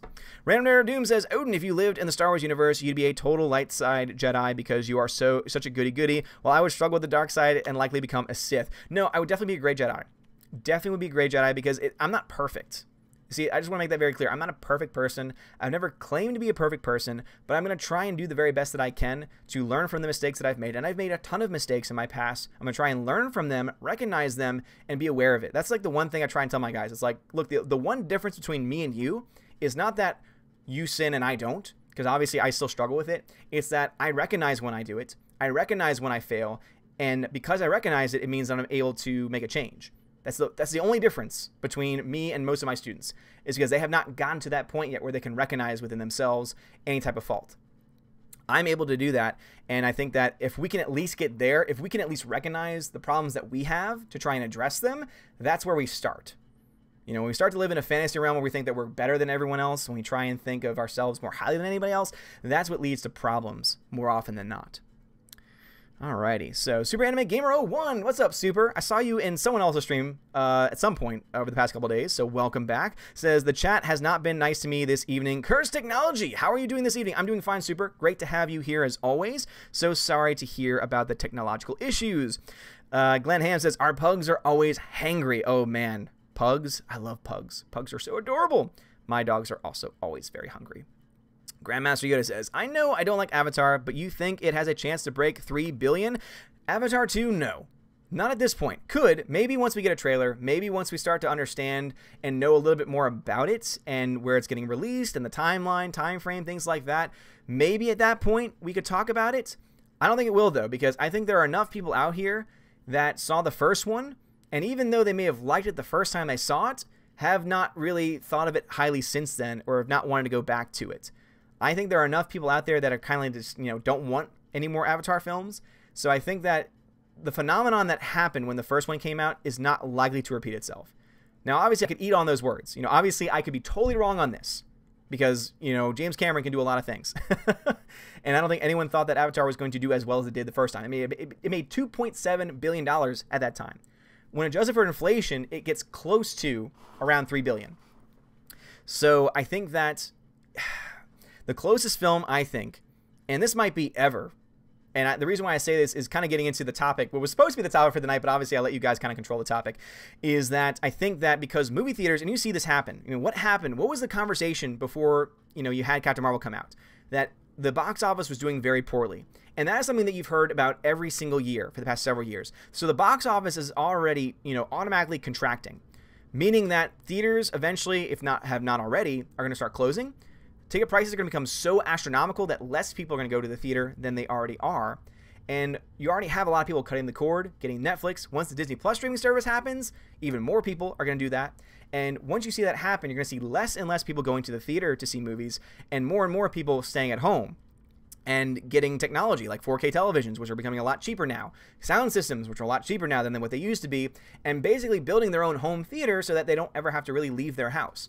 So I think that that's the direction that we're going in, and I would say in the next 10, 20 years max, theaters might not even be around anymore. And so with that in mind, the only franchise, the only film I can think of that could possibly make as much, if not more than Avatar, is Endgame. But after Endgame, I don't know if there's anything else out there that's going to make that much money. I mean, there's a lot of films that are still going to make $1 billion, that we have left. But $3 billion, I don't see it. I don't think it's going to happen. Not in our lifetime. The One True Rule says, best friends hang up on each other. Well, if I'd only answered it, then at that point.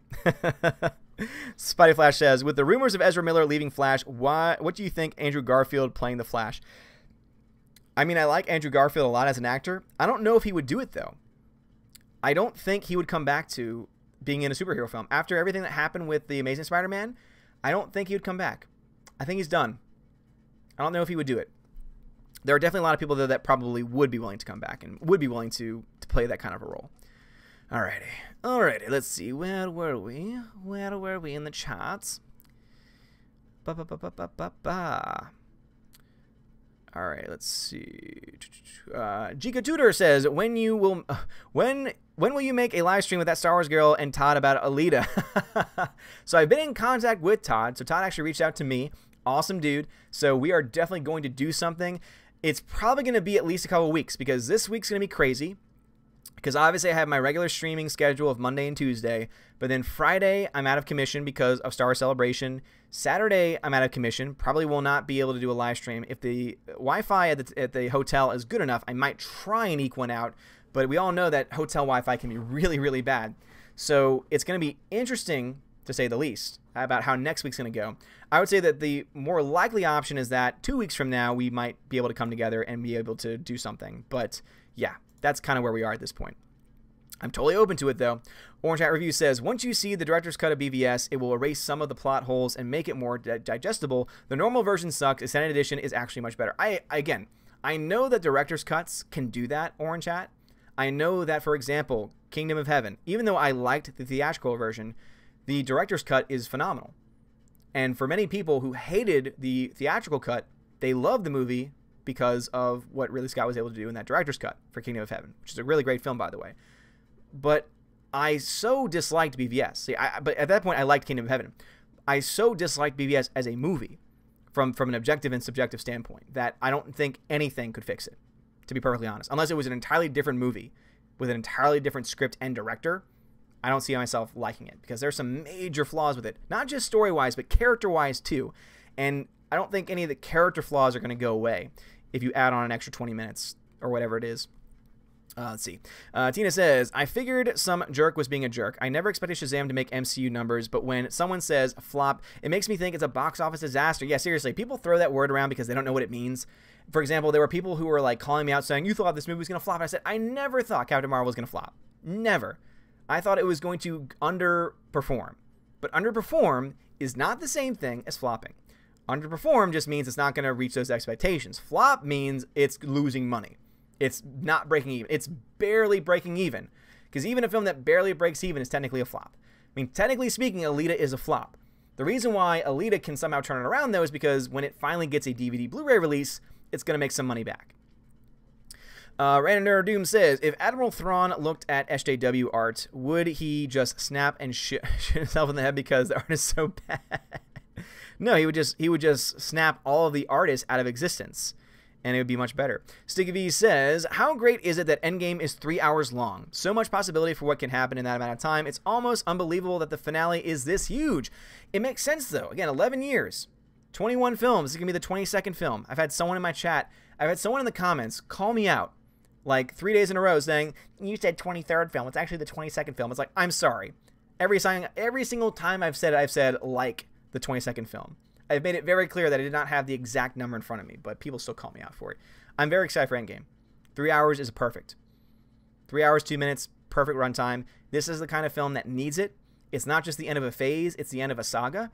It's possibly going to be, and likely going to be, the end of the road for at least one actor, at the very least one, more likely than not more than that. And so you kind of need a film that's going to be able to take care of all the subplots, all the characters, all the character arcs, and to do so well. And I think the Russo brothers are going to be able to do that. And I think that the more time the Russos have, the better the story is going to be. And the fact that they're getting the movie that, they're giving us the movie that they wanted to give us, and that Disney did not jump in and say, no, you have to make this 2.5 hours. You have to cut this down so that way we can get more showtimes. Not only shows their trust in the Russos, but also shows their trust in the brand as well. That even a 3-hour film is going to sell like hotcakes. And guess what? Those opening day sales confirm that as much. Tina says, DC films which are outside of the DCEU. Steph and I will try to remember. Yes, the DCEU, as I described it, is like the MCU, where it's the Marvel Cinematic Universe, the DC Cinematic Universe, DCE, or Extended Universe, DCEU. So that's the reason why I have it listed as such. Tina says, if you want Odin to see, all right, thank you very much for telling them. Grandmaster Yoda says, Pokemon will come in Endgame 2 week, Aladdin in 4, and Godzilla in 5. You think this can kill the Avatar record for Endgame? Yes, I do, because Aladdin, I'm telling you right now, Aladdin's going to underperform. I really believe that. No one wants another Aladdin film. Am I saying it's going to flop? No, not necessarily. Dumbo is essentially getting to the point where people can call it a flop, but Aladdin is not going to make as much money as people think it's going to make. So I don't think Aladdin's going to make as much as people suspect. And so therefore, more people are probably going to see Endgame, even with Aladdin being out. So as you said before, that's what, about 4 weeks? Yeah, so it was, let's see, but no, Pokemon in 2 weeks. So Pokemon's going to make a little bit of money, but it's not going to make crazy. It's not going to be able to compete with a lot of the people going to see Endgame who have not seen it yet. So Pokemon's not going to do much. As I said, I don't think Aladdin's going to do a whole lot. And what was the other film that he mentioned? Godzilla. Godzilla could be the only other one that could make a lot more money than the others that you've mentioned there. But even then, Endgame will have been out for 5 weeks and will likely be past $2 billion at that point. So yeah, definitely think that $3 billion is within the realm of possibility. Definitely think so. And we'll know for sure when we get that opening weekend number. Because if that opening weekend is like close to $700 million plus, I mean, there are people right now this early out, the expectation is $800 million opening weekend, domestic and foreign together. Meaning that there is at least a potentiality, not a certainty, but a potentiality that this film could make $1 billion in its opening weekend. Opening weekend, worldwide. If it does that, and it has a 50% drop to week 2, that means it's made $1.5 billion in its first 2 weeks. And if that's 60%, of which, again, most big budget films make around 60% of their entire box office within the first 2 weeks. If you do the reverse math on that, it gets pretty close to $3 billion. So yes, absolutely possibility. Possibility for sure. Mark Lursa says, Odin, is the $450 million for Avatar for all the sequels since they filmed them together? I think that's just for that one film. Because if that was for all of the sequels together, it would be a lot more money. I can tell you that much. That actually sounds about right for what he's trying to do. Because keep in mind, the first Avatar film, let me just pull that up for you guys. So Avatar budget. So for the first film. Yeah, because the first Avatar film had a budget of $237 million, with other estimates between $280 and $310 million, and an extra $150 million for promotion. So to hear $450 million for the second one makes total sense to me. Let me see if I can confirm it with the... Yes, so the budget, just the production budget for Avatar 2 is $450 million. And Avatar 2 Independent Co., and this is back in 2017, says that Avatars 2, 3, 4, and 5 officially start production with $1 billion budget. And that's likely gone up since then. So yeah, the $450 million is indeed accurate, at least according to Google here. That's a crap ton of money. It makes sense, seeing that the first one was around $300 million, and they're going to put a lot more money into this one. That's all before marketing. So yeah, it's going to have to make around $1 billion to break even. That's insane. And it comes out December 18th of 2020. Super Anime Gamer says, good to hear. I'm doing well. Saw Shazam this afternoon and loved it. Reminded why I was a DC fan. I also finished that Captain Marvel review I was ranting about the other day, so that was cool. Awesome, Super. Glad to hear it. Very glad to hear that you finished that one up. So sorry that happened. Didn't you delete the review? Isn't that what you said, that you had didn't like where you were going with it, and then you wrote another one, and then it ended up being deleted after the fact because it wasn't saved? Ah, man. But I'm glad you like Shazam. Shazam was great. Shazam was a great time. John Early says, my cousin is giving me and my family a little male poodle dog named Batman. We've had a few dogs die on us, though. I'm sorry to hear that, John. Yeah, it's sad. I mean, that is one of the, to me, one of the worst things about having a dog is that they don't have a very long lifespan. 10, 15 years. And that's the worst part. So I don't like thinking about it because I have 2 puppies. Like, the oldest is 2 years old. So it's not even on my mind right now. But obviously my parents had dogs, and we, it's tough. It's very, very tough. And they right now, actually, in fact, we've over the past 2 years lost 2 dogs. At least my family, my parents have. And right now they have a little puppy. And the little puppy's so full of life, and so I'm glad that they have the little puppy. And I think they'll probably at some point in the next year, I would imagine, get another puppy. But yeah, it's never easy. It's never easy. Dogs are truly a gift from God. No doubt in my mind. The amount of love they give is insane. And we don't deserve it. Humanity does not deserve that kind of love.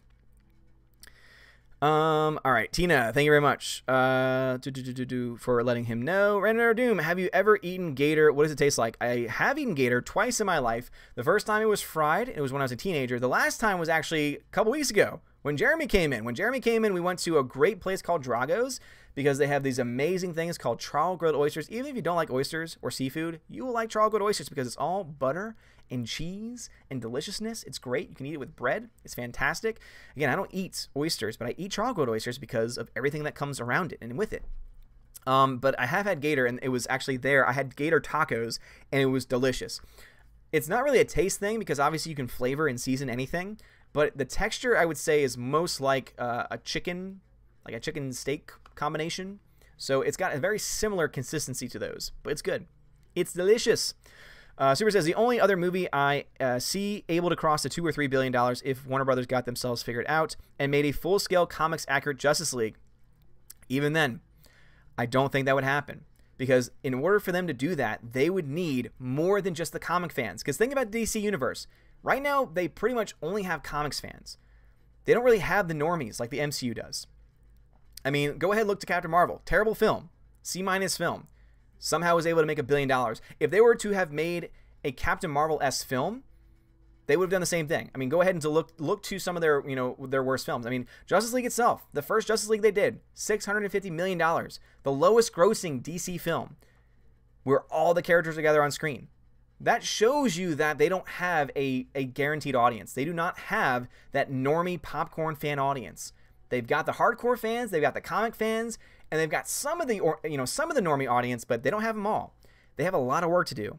And the best way to do that is to get somebody on your team. I don't know why I said it that way. Get my little southern twang coming out. They need someone on their team that's going to be able to actually put all of these things together in a cohesive unit.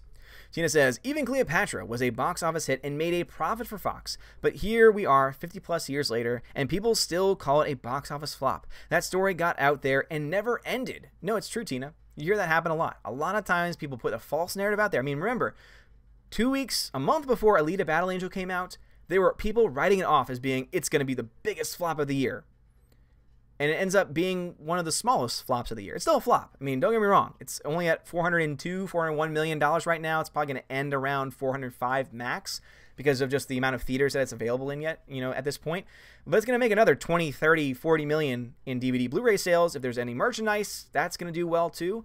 So it's going to make its money back. It's going to be profitable, but the question is really going to be, is that going to be enough for a sequel, at least in that case? But yeah, it's interesting how people will just write these things off. And, once that story's out there, they believe it. That means it's a news cycle too. Think about how many stories that were false people still believe. Just here in the United States alone, there were stories that got into the mainstream media about people being guilty of a crime, and they turned out, once the court cases got finished, to have been, vindicated, to have been said they did not do anything, but people still believe, when you hear those names, that they're guilty. Because guess what? The news cycle gets the story, gets the names, and says, oh my gosh, these people, let's talk nonstop for 24 hours about it, and then drop it completely. And all the misinformation's out there, all of the incorrect false information out there, all the false narratives are out there. It happened just recently with the Covington Catholic kids, where they have claimed to have done something that they didn't actually do, and then once the full footage was out, which was like literally within an hour or so of the first clip coming out, the media had already had its narrative. And even then, they still didn't retract it. And if they did, guess what? It wasn't enough, because you had already created that false story. Same thing works with the box office. Same thing works with movies. If you put any narrative about any film out there and it gets, catches wind, people are going to believe it. And it's a sad state of our media today. Sonny B says, who dat? Who dat? Don't do that who dat with me. That's one of the dumbest expressions ever for a football team. Who dat? Who dat say gonna beat them Saints? A bunch of people, including the NFC Championship game. But I didn't say anything. Alex Martinez says, would you rather have Captain Marvel or Rey kill Thanos? Rey. Because at least I like Daisy Ridley. at least Daisy Ridley isn't the worst, isn't like an annoying person. Yeah, I think that she's silly for having, put out that argument against gun control on her social media pages, not expecting any type of, reaction to it whatsoever. But at the end of the day, I still like her I think that she's a more likable person than Brie Larson is. So only for that reason. Gannison, what's up, dude? Says, so what did you think Disney is making more Alien Universe? Will it be woke? I hope not. I sure as hell hope not. It's a little bit harder to do that with Alien, but I'm excited because I want more Alien films. I think that Aliens is a universe that you can make films that don't have to be a part of the original storyline. I think that it's kind of set up in a way, because similar to Star Wars, where you can make other movies, in other planets, other times. And I am excited for that because I do like the Alien films. Alien 1 and Aliens are fantastic. I love them. I even like Prometheus. I thought Prometheus had a lot of great questions and a lot of really cool moments.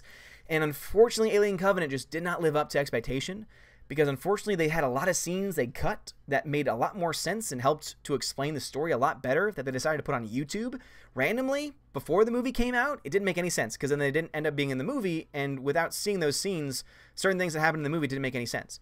So I'm excited for it because I love Aliens and the universe that Aliens is in, but yeah, definitely a concern. When Disney's involved, it's always going to be a concern. Random Nerd of Doom says, would Pikachu and Rocket Raccoon get along if they met? Probably. Not at first, though. Random Nerd of Doom says, if Groot began talking to SJWs, would they get offended by him saying, I am Groot, then force Groot to apologize? Probably, because they would say, how dare you assume what I am? I am not a Groot. How dare you? Grandmaster Yoda says, forgot to say, in the town, Avatar was sold out every day in 5 months. Today, it is still many seats to buy. Endgame is not close outsold in the town at the moment. Yeah, Grandmaster Yoda, but remember, it's not about one town. It's about the world. And it's about the average ticket price. The average ticket price for Endgame is going to be a lot higher than what it was for Avatar, because tickets have become more expensive, but also because there are now a lot more theaters that are capable of 3D. There are now a lot more theaters that have IMAX screens. There are now a lot more theaters that have this new thing called Dolby. As long as, as well as like the Big D and the, 4-box or, whatever it is, like the giant theaters. They now have a lot more of them. More theaters have them. And because of all these things and all these factors, that's why it's going to do better. Avatar did not have crazy pre-sales. Did not have that same thing. And yet it was able to do well. Endgame is going to have crazy pre-sales, have a great opening weekend, and will stay around for quite a while, even in the midst of competition, I would say. Zane Waters, what would the plot even be for more Avatar films? It's a great question. I don't care. I do not care. That's why I don't want them. I love James Cameron. I love what you did with Alita. Do more of that. That's a good story. Avatar, no. Just stop. I'm so over it. I'm so over Avatar. I'm done. I'm done with it. All right, let's see. Gannison, Elite Troll says, say my name. Say my name. Shazam! Indeed. Blake Hemlow says, what's your thoughts on episode 9 when it comes out? Well, when it comes out, I'll have more thoughts, but I think that episode 9 will be better than episode 8. But at this point in time, they need to do a lot to kind of bring me back over. They need to be able to show me that they're going to be able to tell a great story that I actually have interest in seeing if they want to get my money. Because at this point, I still plan on giving my money to Cats the Musical and seeing episode 9. You know, allegedly. But as I always like to say. So, yeah, I mean, I'm not excited for it. There's nothing at this point. Hopefully, Celebration changed my mind. I hope that we get a trailer, a name reveal, and I hope that it's good enough to, you know, kind of indicate, okay, we've listened. We now know and recognize how much power the fans have. But obviously, that's a pipe dream, and once it happens, maybe it'll happen, but we'll see. Orange Hat Reviews says, do you think Rocket was also heartbroken for not getting Bucky's arm? Also, why didn't they take a chip off of Stormbreaker to regrow Groot? Your thoughts? That is indeed interesting. I'm wondering if because Groot's arm was used to make the hammer, that now it can't be, that now it's kind of like in this, it's now a part of Stormbreaker itself, and so now even if it can't be broken because it's OP. Because keep in mind too that when you had Thor's hammer, it was also unbreakable. Like not just the actual hammer part itself, but also the handle. And the handle was seemingly made out of wood. So I think that basically because it's attached to Stormbreaker, you know, that all of it together is Stormbreaker, that it's not going to be something that could be broken off to do that in the first place. That's my thought process. Super says, $450 million for Avatar 2. Is Cameron paying for that? What on earth was going through Fox's head? They do understand technology and CGI evolves, right? I know, right, Super? It's crazy. So, well, at this point in time, it's now Disney's problem. But as far as production companies, it looks like 20th Century Fox was behind it. So now Disney is going to be behind footing that bill. Lightstorm Entertainment and TSG Entertainment. So about 3 different production companies. James Cameron, obviously, who has a crap ton of money, is a producer. And John Landau, who also has been attached to a lot of big projects too. So, again, big money people, big money companies. Obviously, now you've got that crazy Disney money behind it, so it makes sense to me. Random Doom, if superheroes with real superpowers existed in real life, would it be a good thing in real life? Yes and no. Because there would be heroes, but then there would also be villains. And I don't know if I'd want to live in that town. Alan Sparks, have you seen Alpha? No, I have not, but I wanted to because, I mean, it's about the origins of man's best friend. But there were certain moments where the CGI just, I mean, there's a part where the dog is next to like a bobcat or something, and the CGI is like cringeworthy, I think. No, I'm thinking of a different film.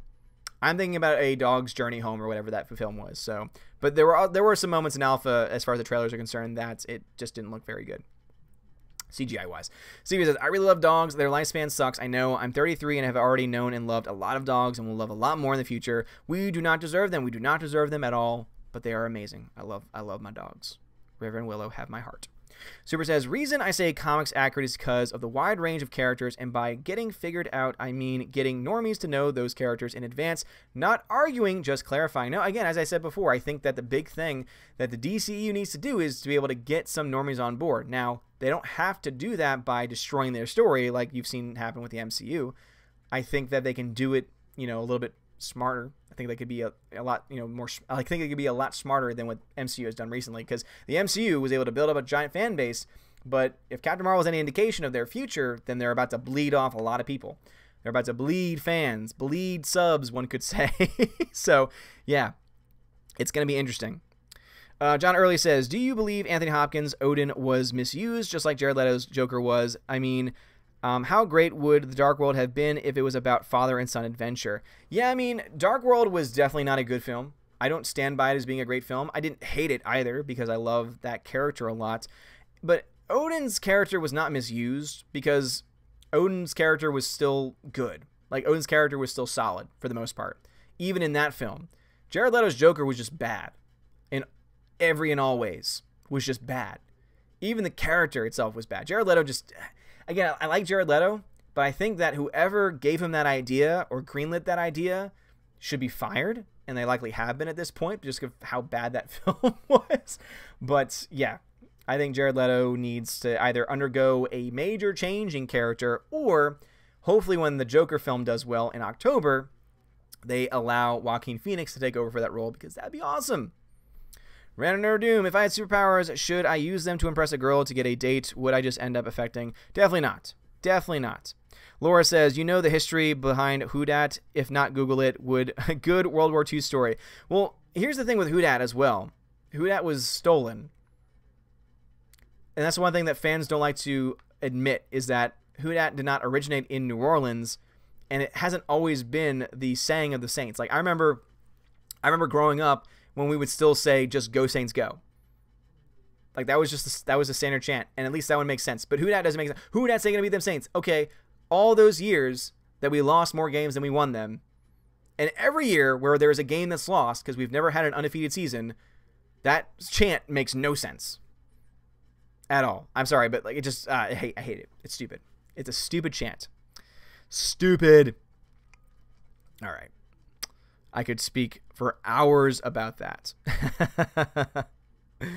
Random Doom, if all the horror movie monsters joined forces to fight the Justice League, would they stand a chance? No, because superpowers. Gannison, please boo Kathleen Kennedy for me. Boo. Yes, Gannison, absolutely. If I'm able to be in that panel and there are people who are cheering for her, I will definitely be booing. That I can do. I will be booing for all of you. Superset, speaking of theaters, do you see a potential for the movie-going experience to get cheaper? Do you think studios and theaters will ever get able to work it out, making ticket costs to go down? No. And that's the reason why theaters will fail. That's why theaters will eventually not exist, at least not to the point that they are now, because not only do you have a giant movement towards home theaters, towards Netflix, towards, cutting the cord, as they say, but you also see all these prices going up and up and up, and they're not getting any cheaper. And with all these things happening, eventually theater chains are going to have to change things around. And eventually that I would see, and would not be surprised if it eventually AMC, and you kind of see this happening already, and Regal and others eventually go towards an all-digital system, so that eventually when the theater systems themselves actually go down, they'll actually already have the framework to have an all-digital way of presenting movies. Like, imagine this. Imagine that you sign up for an AMC subscription and you get to watch a movie from home. I think that's the future, is that the rights to show a movie are still going to be with maybe theater chains and theater companies, but they won't actually be in the theaters themselves. Now, as someone who loves theaters and will continue to go to movie theaters until they don't exist anymore, I obviously don't like that, but it's also, we got to live in the real world, and we have to know that, theaters are dying. The theater industry is dying because of not only the rise of ticket prices, the rise of concession prices, but also because people would rather just stay home, because they don't have to deal. Here's the other thing too. Speaking of movie-going experiences, it means they don't have to deal with people. It means they don't have to deal with those idiots that get on their phones in the middle of the movie. It means that they don't have to deal with those people that are loud and obnoxious, who have to talk to their friends and their neighbors. It means they don't have to deal with those old ladies that love to speak to each other in loud voices because they can't hear in the first place, let alone a giant film on screen is loud and then they have to speak even louder to each other. They don't have to deal with the freaking teenagers that come in on Friday and Saturday nights because they have nothing else better to do, who are playing on their phones, running up and down, causing chaos. They don't have to deal with just total, asshats in their theaters because they get to experience it at home and they get to avoid all that. So I think that's the future. I think that is indeed where we're eventually going to go, is that maybe AMC and Regal will eventually just get the digital rights, and then they will be the ones and the access to able to watch the films first run. Is you'll have to get the actual AMC A-list is already set in place, so that eventually, if that comes to fruition, they'll already have the infrastructure, they'll already have everything set up, they'll already have the users as well, and at that point, all they need to do is play around with that subscription price, and they can make deals with the theaters that way, and I think that's the future. To be perfectly honest, I think that's the future, because humans suck. Because as much as I love going to the movies, there are so many idiots that also go to the movies and ruin the movie-going experience. And if I had the ability to have a home theater with great sound, a giant screen, because again, all these things are getting cheaper. In the next 20 years, it's not going to be hard for someone to own like a 70-inch screen or to have a projector in their home that puts out a 4K image on their screen. Because at that point, 20 years, we'll have 8K, 16K, whatever the hell the standard is. So it's not going to be hard for people to get high quality images, high quality sound for a reasonable price. And when that comes into play, and when that happens, movie theaters are going to have to adapt. And trust me, they will make a lot more money if they don't have to run operations on a theater and still get the money from subscription services and things like that than, you know, what they're doing right now. So yeah, I think that's the direction that we're going in, though. And it has a lot to go with the movie-going experience overall. And I think that, again, people are the ones driving that, because a lot of people suck. A lot of people are terrible. And there are so many and way too many people that don't know how to see a movie, that don't know how to sit still for 2 hours and just enjoy. You know, even, I love my wife, but even Freya, when watching a movie at a theater, will sometimes be like, what's going on here? Or, who is that? And I'll just be like, watch the movie. But she's not the only one. A lot of people do that. And it's like, no, just watch the movie. Allow things to play out on screen. Allow things to happen. And eventually you'll figure it out. And if you don't figure it out, then after the movie, I'll explain it to you. But too many people don't know how to do that. And it's really frustrating. Seriously, it just boggles my mind.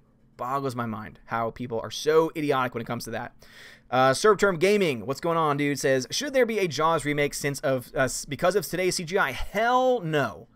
Hell no. Do not touch Jaws. I'm sorry. The animatronic Jaws still is effective. I am still afraid of open water to this day because of the original Jaws. A CGI'd version of that would suck. I don't care how good the technology is. Stop remaking classic stories. Make new ones. Make new stories. There are still so many stories to be told that have not been told yet. Tell those stories. Don't remake, reboot, reimagine. Come up with new stuff. There's plenty of stuff out there. Mr. Peabody says, Alpha sucked. I did do a review, but I swore so much through it, I decided not to post it. Ma doesn't like me to swear, says Peabody. Oh man, well, I'm sorry to hear that. It didn't get terrible reviews from audiences, so I might still check it out at some point, maybe. Random Nerd Doom says, if Hollywood wants to make female lead comic book movies, why not adapt Aspen comic superheroes? 90% of the heroes there are women and total beauties as well. Well, there are a lot of other female characters that have already been established in comics in both the DC and also in the Marvel's universe that they could adapt. I don't know why they continue to try and change characters when there's plenty of them. There's so much diversity. I think it was Gary who was making this point. I forgot who it was, but someone was saying X-Men alone has already so much diversity baked into the comics that you don't have to change anything. But yet they're still trying to change things to appeal to this demographic that is not going to be able to last. If you think that you can continue to make money just on SJWs, good luck. Because it's not going to happen. Random Nerd Doom says, alright, I got that one already. Super says, no joke, today when I went for Shazam, a small drink and candy cost roughly the same as a medium drink and small popcorn. Theaters, I love you, but stop it. And that's what they try and do. I mean, I have the AMC A-list card, and you get a large popcorn and large drink for the same price as a regular. They don't even have small, medium, large anymore. Now it's regular or large. I think the popcorn is called extra large or something like that. And so you get you get more content for the same price, which is great. Kind of, but also I don't need that much popcorn. But you also feel like you're not getting your money's worth because you're already paying so much in the first place for it that you upgrade anyway. And you end up wasting a lot of popcorn or eating too much of it. So yeah, everything is crazy. Yeah, it's as someone who used to work at a theater. And the reason why the theater has to do that is because of the deals that they make with studios. To be honest. Again, opening weekend, most studios get 90% of the profit. So let's say a movie theater, I know that most movie theaters wouldn't have this, but let's say a movie theater sells $1 million worth of tickets opening weekend. $900,000 of that goes to the studio. $100,000 of that the theater keeps. And then you imagine that they're probably going to spend over $100,000 on electricity, on plenty of other things that cost to actually keep the theater running, and all the things, obviously the fees they have to pay their employees, all that stuff.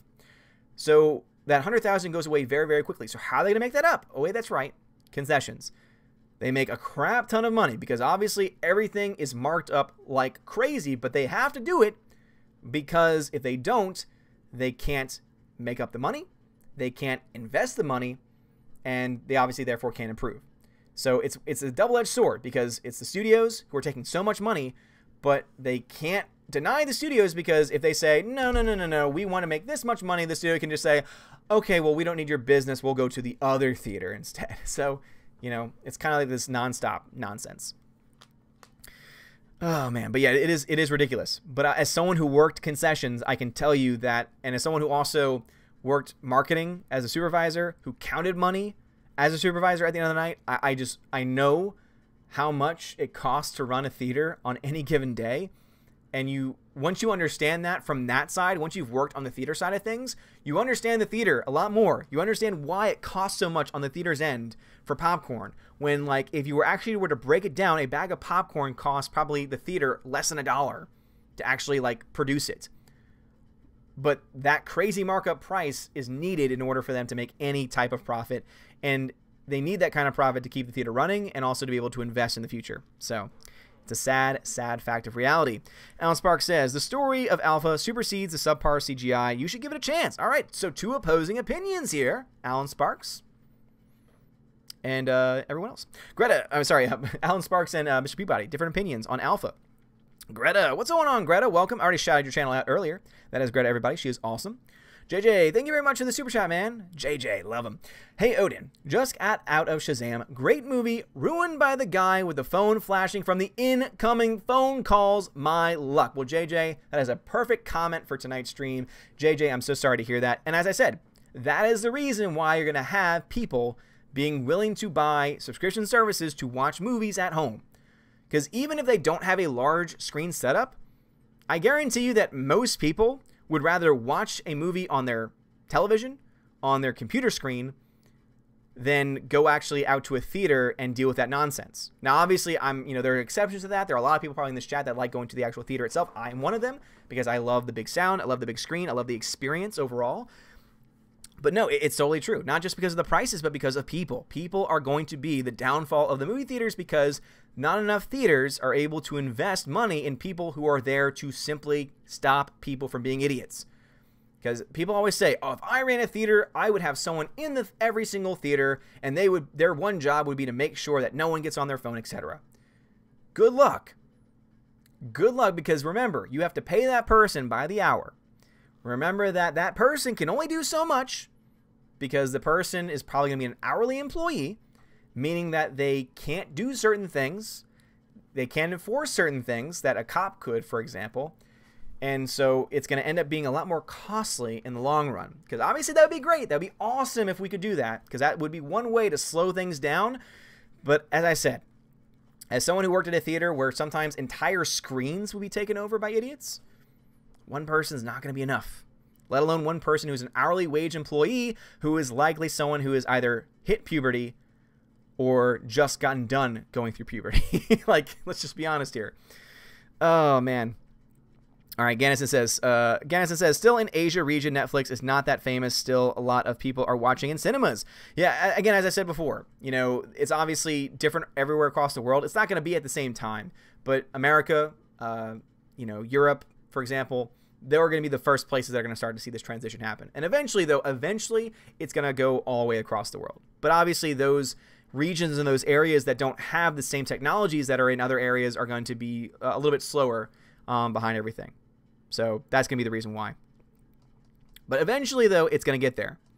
No questions about it. And it's sad because I love theaters. I really do. I love me some theaters. Let's see. I lost my place for a second. Here we go. Random Nerd Doom says, if I had superpowers, should I use them for momentary gain, like become an athlete, or should I understand with great power comes great responsibility? Save the world, save the world. Rhaegar Targaryen says, I can't wait for you to review Us. I need to see Us because that's actually a movie I kind of want to see because I hear it's really good. So there's so many movies I need to see. If I had more time, if this was my full-time gig and I had like my days off, I would be at the theater seeing movies. Oh, to dream. Maybe one day. Summers for sure. Let's see. John Early says, I've heard somebody say Jared Leto's Joker was a gangster Joker, but believe he wasn't a very good one, just like Jesse Eisenberg's Lex Luthor wasn't a very good mad scientist. Oh my god, Jesse Eisenberg's was terrible. It was so bad. And that's one thing, too, that you'll never fix. That's one thing that the director's cut of BVS will never fix, is that casting.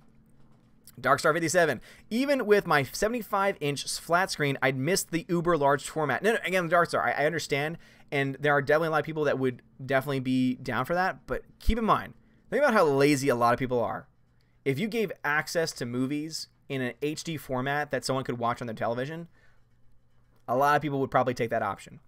Like, again, I'm just going to be honest, especially with all the prices of everything going on these days. And as I said before, eventually you're going to have projectors in homes that you can put on your wall that are going to be reasonably priced, that can put out a great 4K image quality. You know, what theaters used to be able to do before Dolby and everything like that. Like, you can probably get similar quality in the next 20 years, and the price is going to go down tremendously. It's going to happen. Just watch. Just watch. As technology evolves, humanity will devolve. Super says, my local theater is a Cinemark, and even with the upgrades, it's lucky still pretty cheap, $8, but my AMC and Regal are between $12 to $14 standard, and they're small to boot. If you mean for ticket prices, yeah. That's why if you live near an AMC and you like theaters, get the AMC A-List. I'm gonna be honest. I think A-List is a great program. I do. Again, it's $21 or so a month, and you get 3 movies a week in any format you want. So, especially with summer coming up, it's a great deal. If you don't live near an AMC, it's terrible. Don't get one, because obviously then you have to drive out of your way to go, and you're less likely to go. But if you're like me and you're like 5 minutes away from an AMC, it's a great thing to have. Even though I don't see much these days, just my seeing of Shazam, and obviously my tickets for Endgame, I have already saved $20 or so that I otherwise would have spent. If and when I finally have time, summer especially, once summer hits, when I have more time to dedicate to going to movies, I'll be able to see 3 movies a week. Probably maybe a little bit more, because I know the people at my local theater, and I know that I'd probably be able to go see more than 1 movie in a given day. But obviously, when I do that, if I ever do that, I always make sure the theater gets my money. I always usually buy a concession item, for example, because I don't want them getting screwed over. But during the week, especially when there's no one in the theaters anyway, it's like, you know, whatever. But when it comes to those things, I think that overall, that it's a very good deal. Again, if you live near an AMC theater, even if it's a small one, and you can see 3 movies a week, I think it's worth it. Random Note of Doom. If magic existed, should we humans use it to extend lifespans of dogs? Like, yes. Yes. If I could change one thing in the world, if I could not choose. So if I could not choose world peace and poverty, you know, big ticket items like that, and I had to choose one thing, and it was like within a very limited scope, dogs having a longer life would definitely be on the equation.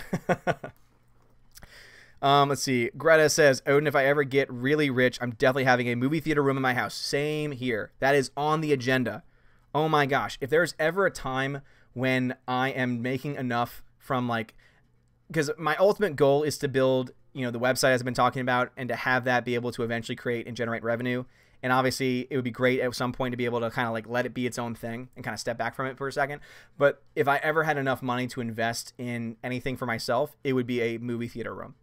No question about it. With actual, like, legit reclining, comfortable movie seats, a legit projector.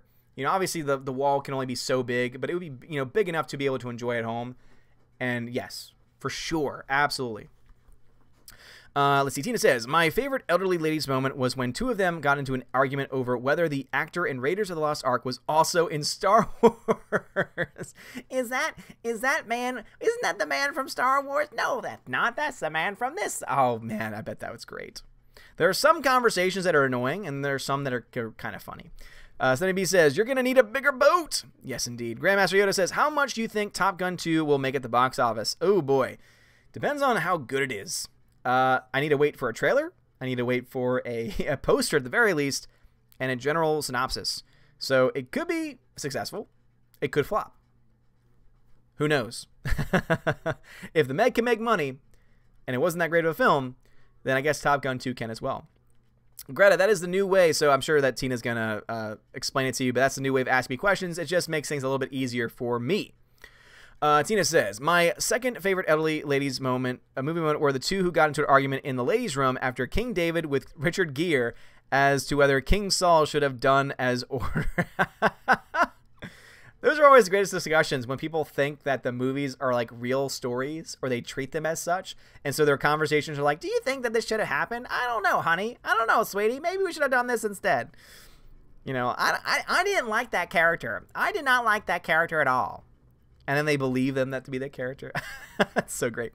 Servterm Gaming says, is there any DC villain of recent years going to top Ledger's Joker? Getting close. I would argue there's a good chance Joaquin Phoenix's Joker could get up there. No question. Really no question. I think, at least. Lou, I got a cruise. Take it easy, dude. Thank you, Lou, for stopping by. Appreciate you. Super Anime Gamer says, also wanted to ask you, what did you see that? Did you see the news that Steven Spielberg's idea to boot Netflix from the Oscars could violate antitrust laws? Looks like Hollywood has to let some new peeps in. Ooh, super. That's interesting. Yeah, I think that's petty. Seriously, that's so petty. I mean, Netflix movies, the only difference between a Netflix movie and a theatrical movie is where the movie actually gets released. It's the same people behind the camera. It's the same people making the films. The only difference is the distribution of those films. So yeah, Steven Spielberg, he might be a brilliant dude. He might be a brilliant filmmaker, but I'm going to stand by a couple of things. One, that's a terrible idea of him to try to do that. And two, his version and his concept ideas behind Ready Player One sucked. I hated the movie. The movie was terrible. Especially with the book being so great. Blake Hemlow says, my favorite part of Shazam was when he threw those two guys through the store window. Oh, there were more parts than that were great too. Starterm Gaming says, if Disney owns Universal, does that mean Jaws is a prince? They don't own Universal. They don't own Universal. So remember, Servterm Gaming, in the Fox acquisition, they now own distribution rights to certain films, but they don't own Universal. Universal still is its own thing. That's why Universal Theme Park is its own thing. And also Universal owns the rights to certain things. That's why they can have a Hulk ride, for example, and have the Marvel part of the town. And yeah, that's why also Disney doesn't have their own Marvel versions either, because rights are a weird thing. Again, you might own the IP of something, you might own the distribution rights of something, you might own creative license over certain aspects of how a character is portrayed. I mean, that's the reason why there also has not been a solo Hulk film. It's not just because they haven't been able to write the story, it's because Universal would have to be a part of the discussion. Universal would have to be guaranteed a cut of that film. So that's another major reason why they have not made a Disney-run Marvel solo Hulk film. If he's in with another character, they can do that. But if a solo film is made, because of these weird laws and because of these weird rights and these, weird ownerships and copyrights, they would have to be able to get involved in some way. It's crazy. Random Doom says, my dog thinks he is human. Is that common for dogs to think that way? Of course they are. One True Wolf says they should bring back drive-ins. Ooh, man. There are still a few drive-ins around this country. My parents went on a road trip once and they went to a drive-in and they said it was awesome. They said it was great. I would love to do it. I would love to go to a drive-in at least one point in my life. Cinematic history is right there. Tina says, my brother just told me he's ready to upgrade to 8K. I barely know what 4K is. Alamo Drafthouse will ban you if you are on your phone. They are very serious. Yeah, Alamo Drafthouse apparently is one of the few places that kind of gets it right. But even then, notice how they're very limited. They're not everywhere because they obviously are limited. And that's the other thing, too. They only allow people in 18 and older, I believe. So they are already very strict about not having kids there at all. And I think that's the reason why they're able to work, is because they're already very strict up front before you even get into the door. And their rules are made very clear because of that. AMC could not do that overnight. Regal could not do that overnight. And also, guess what? They still need to have theaters where those people can go to. And AMC knows that they are going to lose a lot more money if they ban kids or anything like that than if they were to, not do anything at all. So, yeah, it's interesting though. Yeah, 8K is just a concept at this point. I think there's only like a couple of, as far as like TVs or anything that can actually even handle that technology, but they don't even have 8K discs yet. I mean, there's a chance that we're in the next 5-10 years that even digital media, or rather physical media, is going to go out. You're not going to have DVDs or even Blu-rays anymore. Like, that's a severe and very serious possibility. It's interesting, to say the least, because everything's going to be digital, and nothing is ever going to be able to match the physical quality of a Blu-ray, of a 4K disc, for example. It's the same reason why so many people still, to this day, go out of their way to get vinyls, because vinyls produce a sound quality that cannot be matched by any type of digital file. And obviously, DVD, Blu-ray are starting to go the same route. You know, are about to go the same path as well.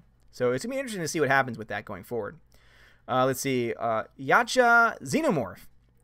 Is it Yacha? I think so. Yacha Xenomorph, thank you. Oh my gosh, thank you so much for that very generous $20 super chat. Says, hello there, Odin. Nice to hear and see you again. Well, Xenomorph, thank you very much for being here, and thank you for that super chat. I appreciate it. Thank you, man.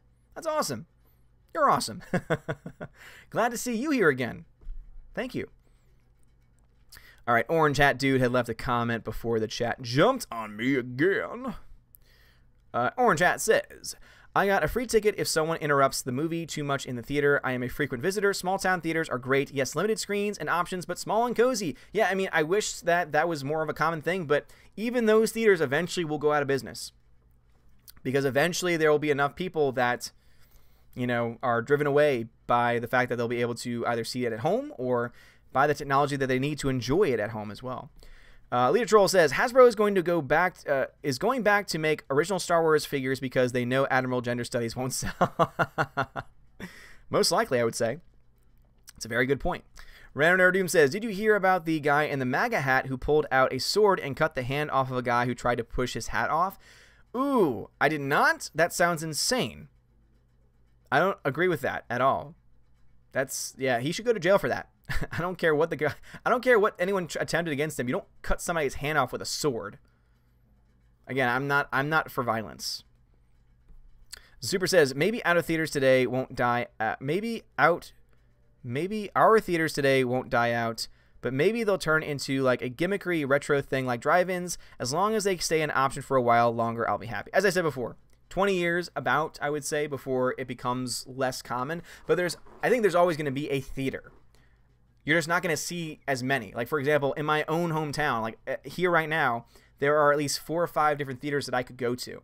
There's going to be a day where it might be 1 or 2, and they'll be smaller. You know, they'll be less. They might not even get first releases. Because here's the other thing, too, is if AMC's and Regals decide to go that digital route and they make the deals with the studios then at that point could say, okay, if you don't fit this criteria, we don't give you our movie, which means that the smaller theater chains, if they don't buy into the new program, then they don't get the first dibs on the theaters, meaning that they can be second, third run, you know, basically second weekend, third weekend, or eventually down the road, which means they could probably be a discount theater. But overall, it's going to be a lot harder for them. So that's the main reason why, too, is because the studios have a lot of impact on that. And at the end of the day, it might even be cheaper for the studios to do that. Because then guess what? They don't have to ship anything. It can all be in the cloud. It can all be something that is easier for them overall. Because right now, the way things are done, since everything is digital, is that they send a giant hard drive. So for those that want to know how kind of like the inside of the industry a little bit. So basically, the way things work now is that a week before, sometimes, usually, they'll send a hard drive to the theater. The hard drive has the movie on it. It's a giant file, of course, because obviously, if you think about home 4K and everything like that, everything on that little tiny disc, nah, that's way too small. Because obviously, you need to make that same image quality, but on a giant screen. So these files are enormous, like tons of gigabytes. I would say hundreds of gigabytes large. So obviously, they're gigantic hard drives. It's insane. Not only do you have the hard drives, then you have to upload it.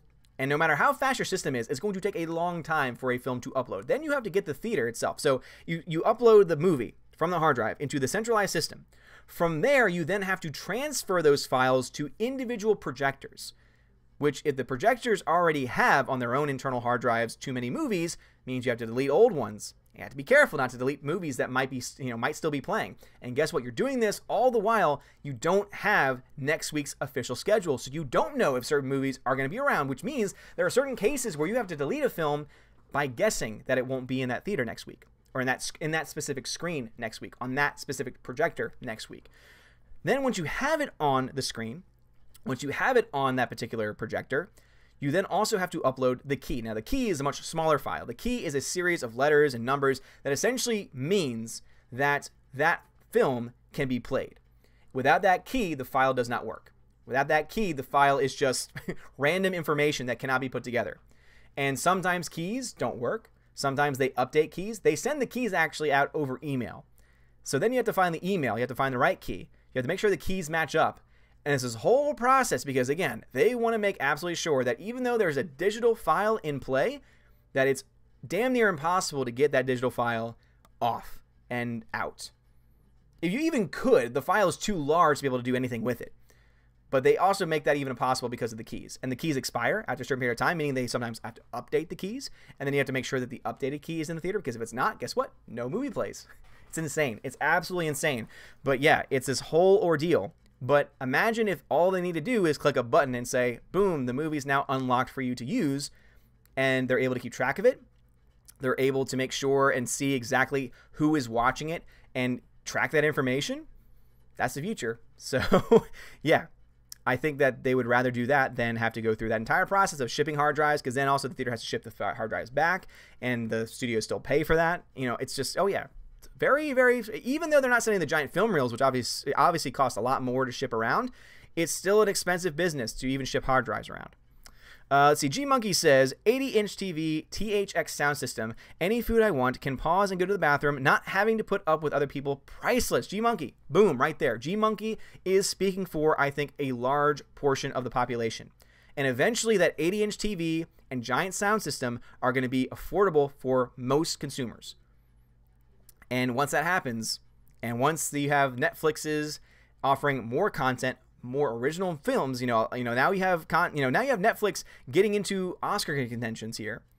Now you also have more, studios and more filmmakers going into Netflix or Amazon, etc.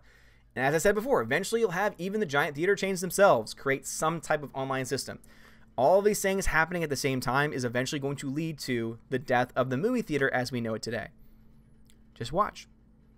You heard it here first. John Early says, you ever get tired of watching It's a Wonderful Life? I mean, it's a great movie, but my dad is one of those people who watches a film once and never again. He'd rather rewatch TV shows. No, it never gets old. I watch that film every year. Every Christmas season, I watch It's a Wonderful Life, and it never gets old. And the reason why is because if I only watch it once a year, and it's almost exactly a year from the day I watch it, I'm going to be able to, if it's a good movie, if it's well made, I'm going to be able to enjoy it. I'm going to be able to experience it and be able to enjoy it as if I had seen it for the first time. That's kind of where I stand on that. And so overall, I think that that's something that most people can connect to with certain films, that they can rewatch a film over and over again. Now, if I were to see that film like once a week, then eventually it'd probably get old. I probably wouldn't be able to do that. But once a year, yeah, no problem. No problem at all there. But I understand where you're coming from. A lot of people probably feel that way. I know a lot of people that cannot rewatch movies. They're like, I've already seen it. I don't need to see it again. I'm not one of those people. I love film. I study film. I love and appreciate certain aspects of film. So there's certain movies that I would love to see again because you learn something new every single time. There's a movie called The Room, one of the best, worst movies of all time, that I've seen, 20 times maybe at this point. And every time I watch it, there is something new that I discover. And that's a bad movie. That's a bad movie. Imagine if I were to do that and watch Blade Runner 2049 like once a year. There's always going to be something new. In that 2 hours and 45 minutes of glory, there's always going to be something that I did not notice the first time I watched it. And so it's going to be a new experience every time I watch it. And let's say that I'm watching it with somebody else who's never seen it before. Then that changes the experience too. So that's the reason why I love it. The same way people can rewatch TV shows, same reason why I can rewatch movies. Random Nerdoon says, what is the intelligence of most people in Hollywood? It must be low because so many are so woke. I guess it depends. Because there are some people that I'm sure are very bright, very smart people. And I know that, for example, there's a great documentary about an old school actress actually, who was a very, very bright scientist. And was it not Greta Garbo? Greta probably knows who it is in the chat actually. So listen to her. She probably will be able to tell the name. Blake Hemlow says, some people I think look like Fred Savage from the Wonder Years TV show. Wonder Years was a great show. Gannison says, Ready Player One had Gundam, which is my favorite scene. Yes, it had Gundam, but the book's better. The movie sucks. Zinewater says, we have a drive-in in the country nearby. It's great to have it so dark and cool while watching the film. One of the most fantastic viewing experiences. I really wish that I could figure that out. I wish that I had one nearby. I would love to do a drive-in at some point in my life. Drive-in sounds so freaking cool. Tina says, my brother has said something about an 8K projector, said it would run cheaper, but he also said it also has a 3D system. We did agree that we want to grab up as many Blu-rays and DVDs as possible. Yeah, Blu-rays especially, yeah, because Blu-rays are eventually going to go away. Obviously, the 4Ks aren't selling nearly as well as they would want, and Blu-rays are actually cheaper than ever. So I always recommend Blu-ray because 1080p is very... The difference between 1080p and 720p is very large. And actually, most DVDs, I would say, are probably even closer to 480p as far as quality is concerned. The difference between a DVD and Blu-ray is like night and day. The difference between a 4K and a Blu-ray can also be different, but only if the transfer is good. Someone on a, for example, I forgot what podcast I was listening to, but basically, sometimes theaters, or rather not theaters, sometimes studios do very bad transfers. In fact, you might get a 4K Blu-ray or a 4K disc, but the transfer might actually only be 1080p. And so you won't really see much of a difference at all. But if you have a legit 4K transfer that's done well, and you're watching it on a 4K player with a 4K TV, you will notice a difference. There is going to be a night and day difference between a Blu-ray, a regular Blu-ray, and a 4K Blu-ray. So you do see differences between these two, but there's going to come a point when the human brain and the human eye is not going to be able to tell the difference. You know, film versus digital, you can clearly tell the difference between that. I remember when they were first transitioning from the film reel films, excuse me, you know, the movies that were played on a film reel versus the actual digital projectors themselves. And as much as I loved the original film and appreciated the aspects of those films, digital looked so much better. And also there was almost zero chance of the film, you know, burning up or failing or having to be reset or anything. Obviously, digital comes with its own problems because digital is not perfect either. But as someone who noticed that difference when that transition was happening, you know, I think that it's definitely something that is definitely the future, I would say. Gannison says, gotta go, have a great day. Gannison, thank you very much for stopping by, man. Hope you have a great day as well. Random Nerd Doom, if our technology keeps advancing, will we one day have a disaster and all our technology will be gone and we'll go crazy being reliant on technology? Yes. All it takes is one, seriously, think about it. If any person, if any person wanted to cause absolute chaos in a civilized country, in a developed country more specifically, all you would need to do is go to any major city and basically explode an EMP and fry every electrical system. Imagine New York City without electricity for months. That's a potentiality. That is something that could happen. There's technology out there. There's weaponry out there that could make that happen. Imagine doing that, though, to every major city at the same time. Chaos. Massive chaos. Insanity would ensue. So, yeah, absolutely. I think that that is something that would drive people crazy. And it's not necessarily because of the lack of technology. It's because electricity, clean water, you know, basic things that we need to live and survive, those would be affected too. And so those would be the things that would drive people crazy. And then, of course, not having your phone or anything like that, that would kind of just be icing on the cake. But yes, absolutely, that's possible. And it's scary to think about. Santa Spoiler Anna says, with a sword, Mal, with a sword, Mal, how weird is that? Oh, gosh, great quote. Great movie. Can't stop the signal. Tina says, that sounds very complicated. Oh, man, it is. It is so very complicated. So very complicated indeed. Steph says, your Irish sister Julie's birthday is on April 8th on Monday. Ooh, thank you for reminding me. Thank you for reminding me. I'll definitely have to wish her happy birthday. Orange Hat Reviews says, do you like Darby O'Guile and The Little People? I've never heard of them. Startime Gaming. My first IMAX experience was at 8 years old for The Polar Express. The snow falling and sound groundbreaking for me. Yeah, IMAX is great. And now you've got Dolby. If you have a Dolby theater, check it out. It's awesome. It is even better image quality and even better sound quality too on a not as large screen. I mean, it's still a big screen, don't get me wrong, but its focus is more so on the quality of the image and the quality of the sound. And it's fantastic. Not only that, but you also get the nice reclining seats, and it's great. It really does. It's game-changing. The technology they have nowadays is insane, what they're able to do. John Early says, have you ever tried running... Let's see, hold on one second. Let me just make sure that the chat didn't jump on me. I don't want to skip anybody. I did. All right, cool. Glad I caught that before I went ahead. All right. Tekatura says, best room quotes. There's just so many. Oh, there's too many good quotes. Hedy Lamarr. Thank you, Greta. So the actress I was talking about before, so we were talking about the intelligence of Hollywood. So there are some very, very smart people in Hollywood. If you go all the way back to like classic Hollywood time, Hedy Lamarr was like a legit scientist. like legit founded certain even like theories. Brilliant person, brilliant woman. And there's a documentary all about her, and it's fantastic. I highly recommend it. It's great. But anyway, getting back to Tekator, best room quote. Obviously, you can go to the classics like, it's not true, I did not hit her. It's BS, I did not hit her. I did not. Oh, hi, Mark. I mean, you can go to that one, which is great. It's fantastic. I will, this one, oh, there's so many.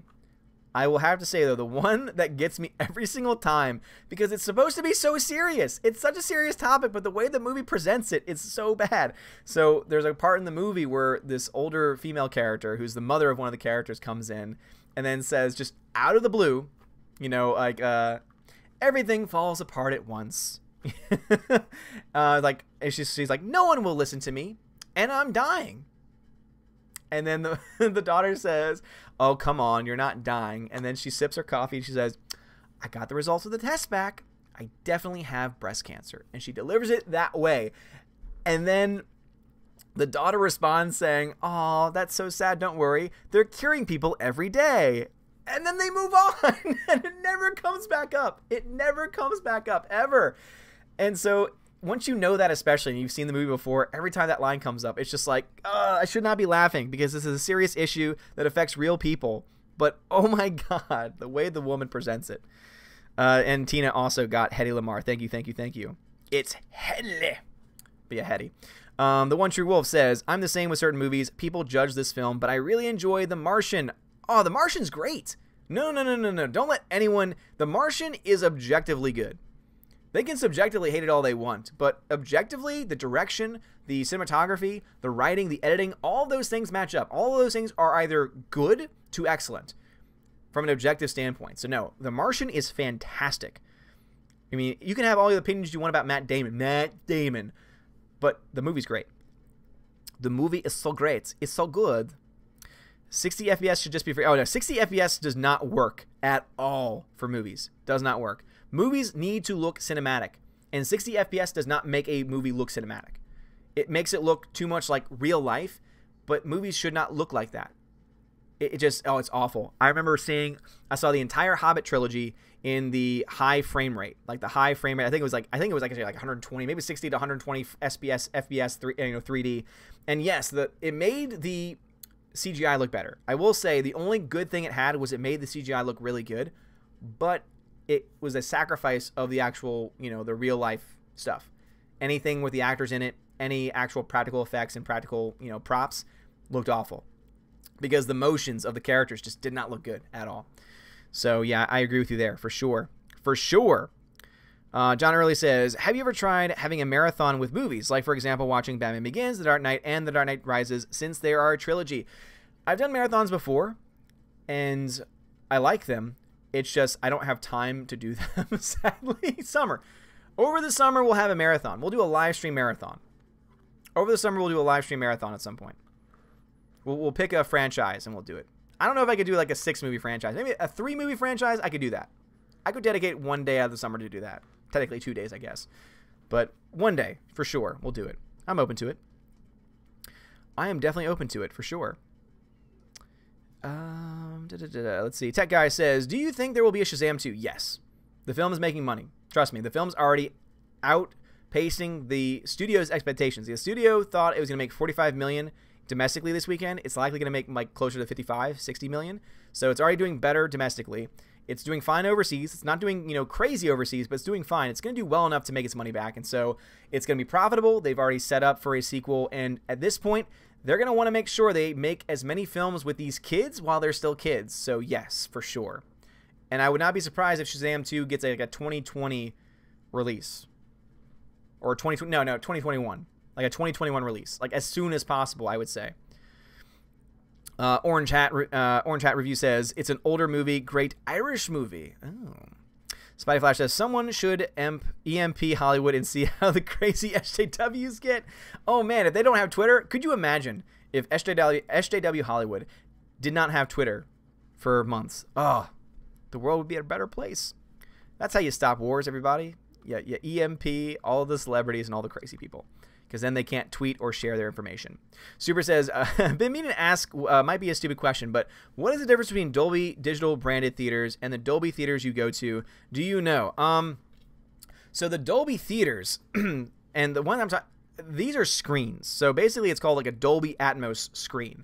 And what it means is that the projector, the image, the sound is all living up to a Dolby standard. It's all Dolby technology living up to the Dolby standard, and so therefore it's of a higher quality overall.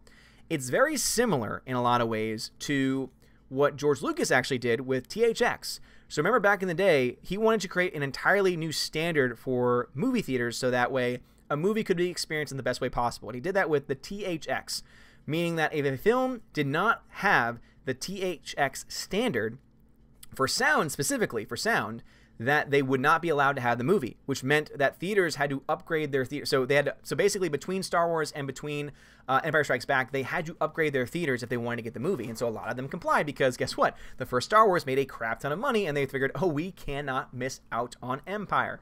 And so a lot of these theaters ended up updating it, and it ended up being for the better because guess what? Now there was a standard for theaters to live up to. Dolby is the same way. So there are plenty of theaters that have Dolby technology, but the specific Dolby Atmos, like the specific Dolby screenings that I talk about on a regular basis, those are specifically Dolby run, meaning that it's, again, a Dolby image specifically of a certain quality, of a certain standard, and a Dolby sound quality of a certain standard, of a certain technology. And with all of those things, it means you get better sound quality, better image quality, and it's up to the Dolby standard. Is basically the difference there. So hopefully that made some sense. And it's not a stupid question at all. Random Nerd Doom says, I think we have lost all of our technology in the past, as I believe advanced and ancient human civilizations once existed and they all lost their technology. Advanced has just regressed. I don't buy it. Random Nerd Doom, I'm not trying to laugh at you, man. I don't buy into that at all. I don't know if that's you being serious or not. Yeah, I'll let Gary and Doomcock, they do exozone stuff and they go into that kind of conspiracy territory. I don't buy into it at all. I don't buy into it. It's all nonsense to me. I respect people still, but it's all nonsense to me. Let's see. Mark Lursa says, Darby O'Gill was an early Sean Connery film before 007. Oh, interesting. Okay. Yeah, someone was mentioning it. The One True Wolf says, I'd love to go to a Dolby Cinema near me, but the closest one is in a bad neighborhood. Oh, no. I'm sorry to hear that. Yeah, I mean, Dolby's are great. The one that I go to, it's an AMC theater. So, again, it's an AMC theater with 20 screens. One screen is Dolby. So one screen is specifically a Dolby, screen, meaning that only certain movies get released in there. I mean, that's why nowadays for trailers at the end of it, you'll normally see them put, IMAX and now also even Dolby. And so when it has that Dolby, it means that it's getting released in Dolby specific theaters. And for AMCs, it's just called Dolby. That's just the official name for it. Let me see. I might actually even have a ticket stub for it. Yeah, Bohemian Rhapsody. So, for example, Bohemian Rhapsody, I saw it in a Dolby theater, and so let's see if I can get it up there without it being totally washed out. No, can't do it. BCD. Okay, anyway, so on the ticket it says Bohemian Dolby. So, again, that's how it'll usually show up on the ticket stubs. That's how it show up online, etc. And so you'll know it if you're in a Dolby screen because it's marketed that way. If you're in a regular movie theater and there's nothing Dolby branded, because even for the Dolby theaters, they have banners on the outside that say Dolby. The entire look of the screen is different. Everything is up to a standard. They use like this red lighting. Everything is different. And that's when you know that you have something new. That's when you know you have something a little bit different. Random Nerd Doom says, did you hear about the mushrooms they found on Mars? I wonder what Martians look like. I did not hear about mushrooms.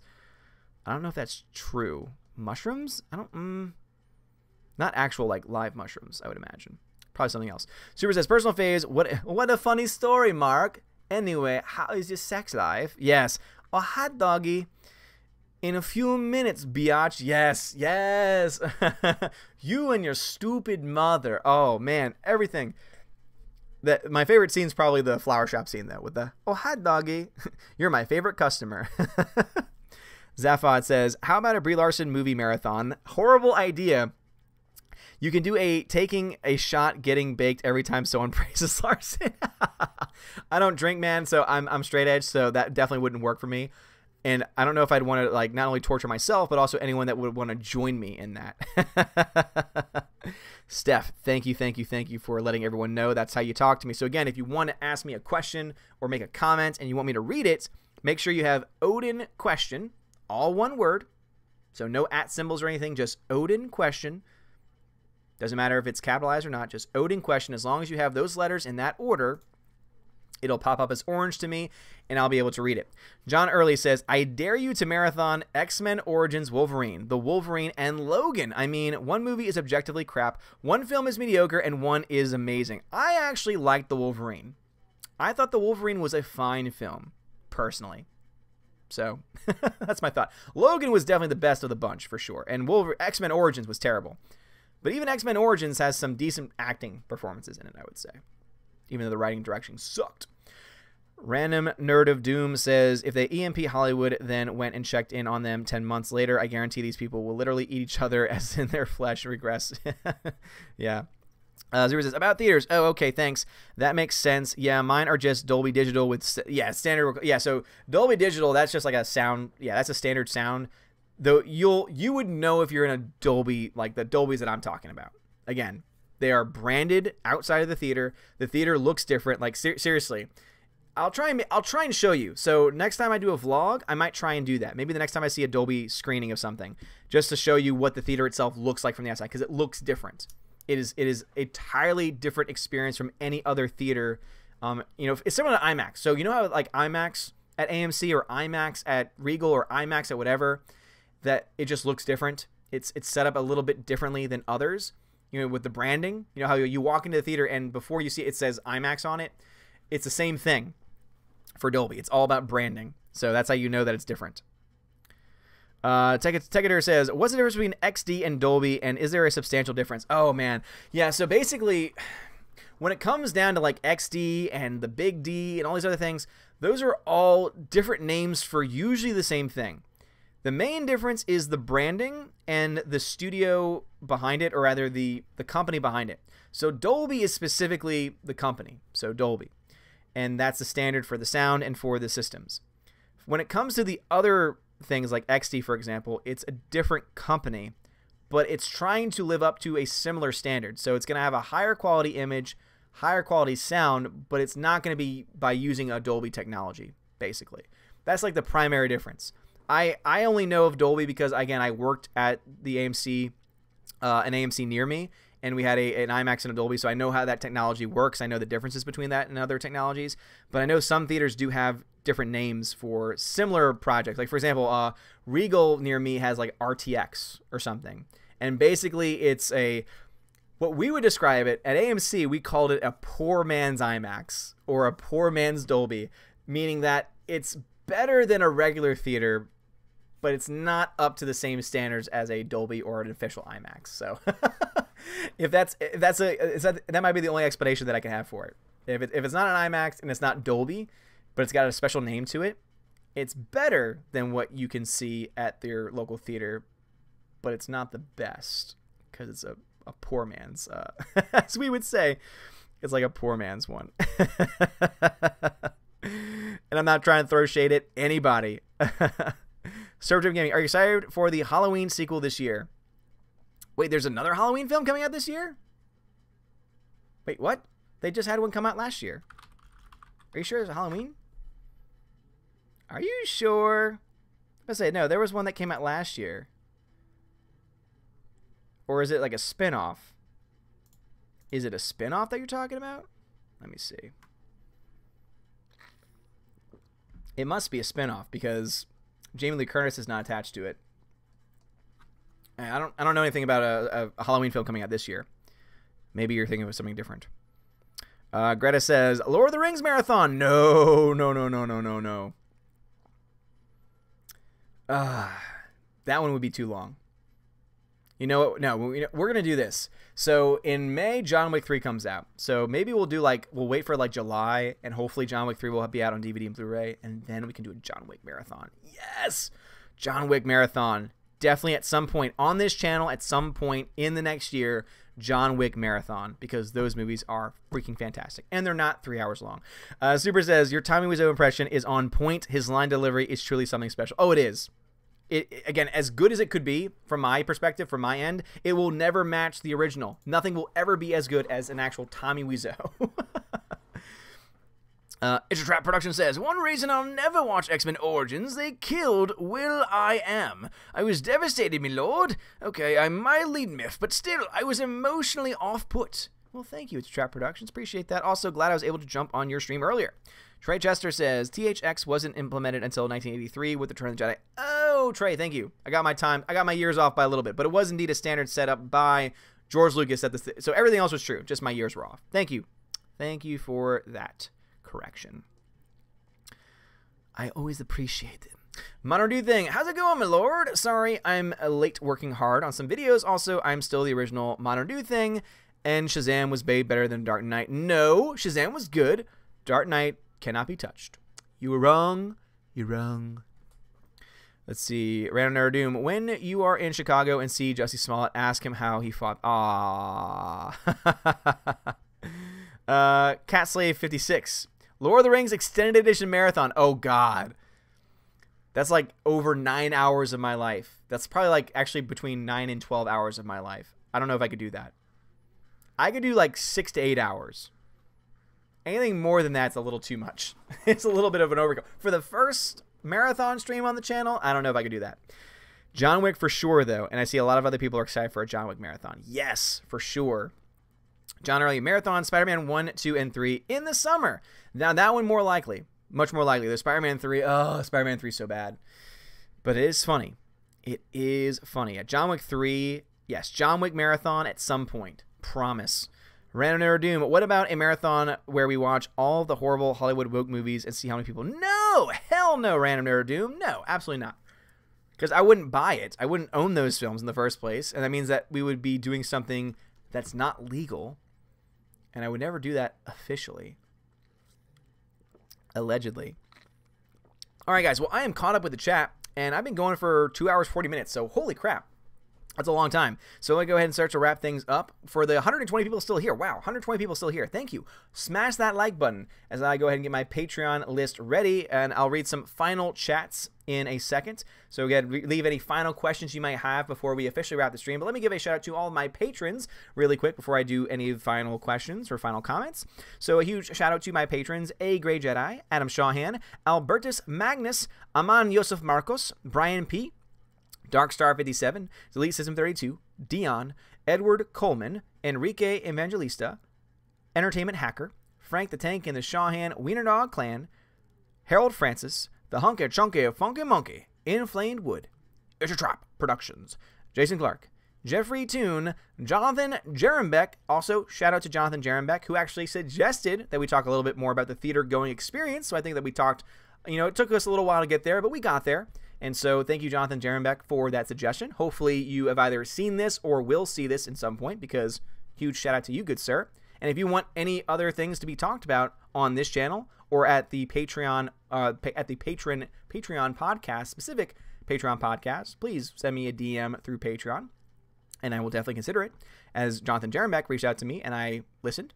Laura Story, Matthew Kadish, Mr. Peabody and his evil twin, Outpost Dyer, Perpetual Punster, Projar Sarif, Proper Jeremy, Shenglong, Sir Lance Elato, Theodora, the K-Man, the DJD Show, Those Two Bald Guys, Tina B, and Wolfgang Lounge. You're all amazing and beautiful people. All right, let's go ahead and finish this up with some awesome final chats. So, Modern Dude Thing says, you should do the Planet of the Apes trilogy.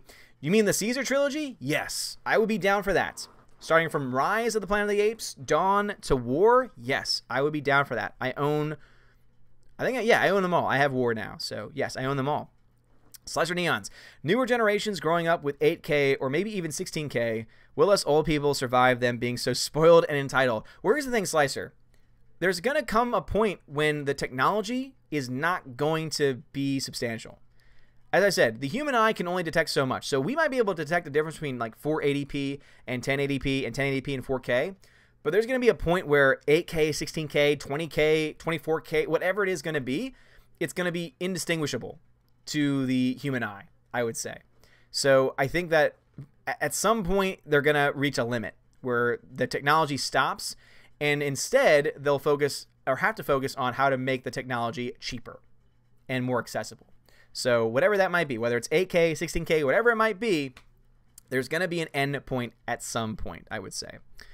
Surfdream Gaming says, Halloween 2018 sequel, according to Bloody Disgusting, work has already begun on next Halloween movie, and it could hit cinemas in October 2019. All right, well, they have not had an official release date yet, so that is speculation at this point.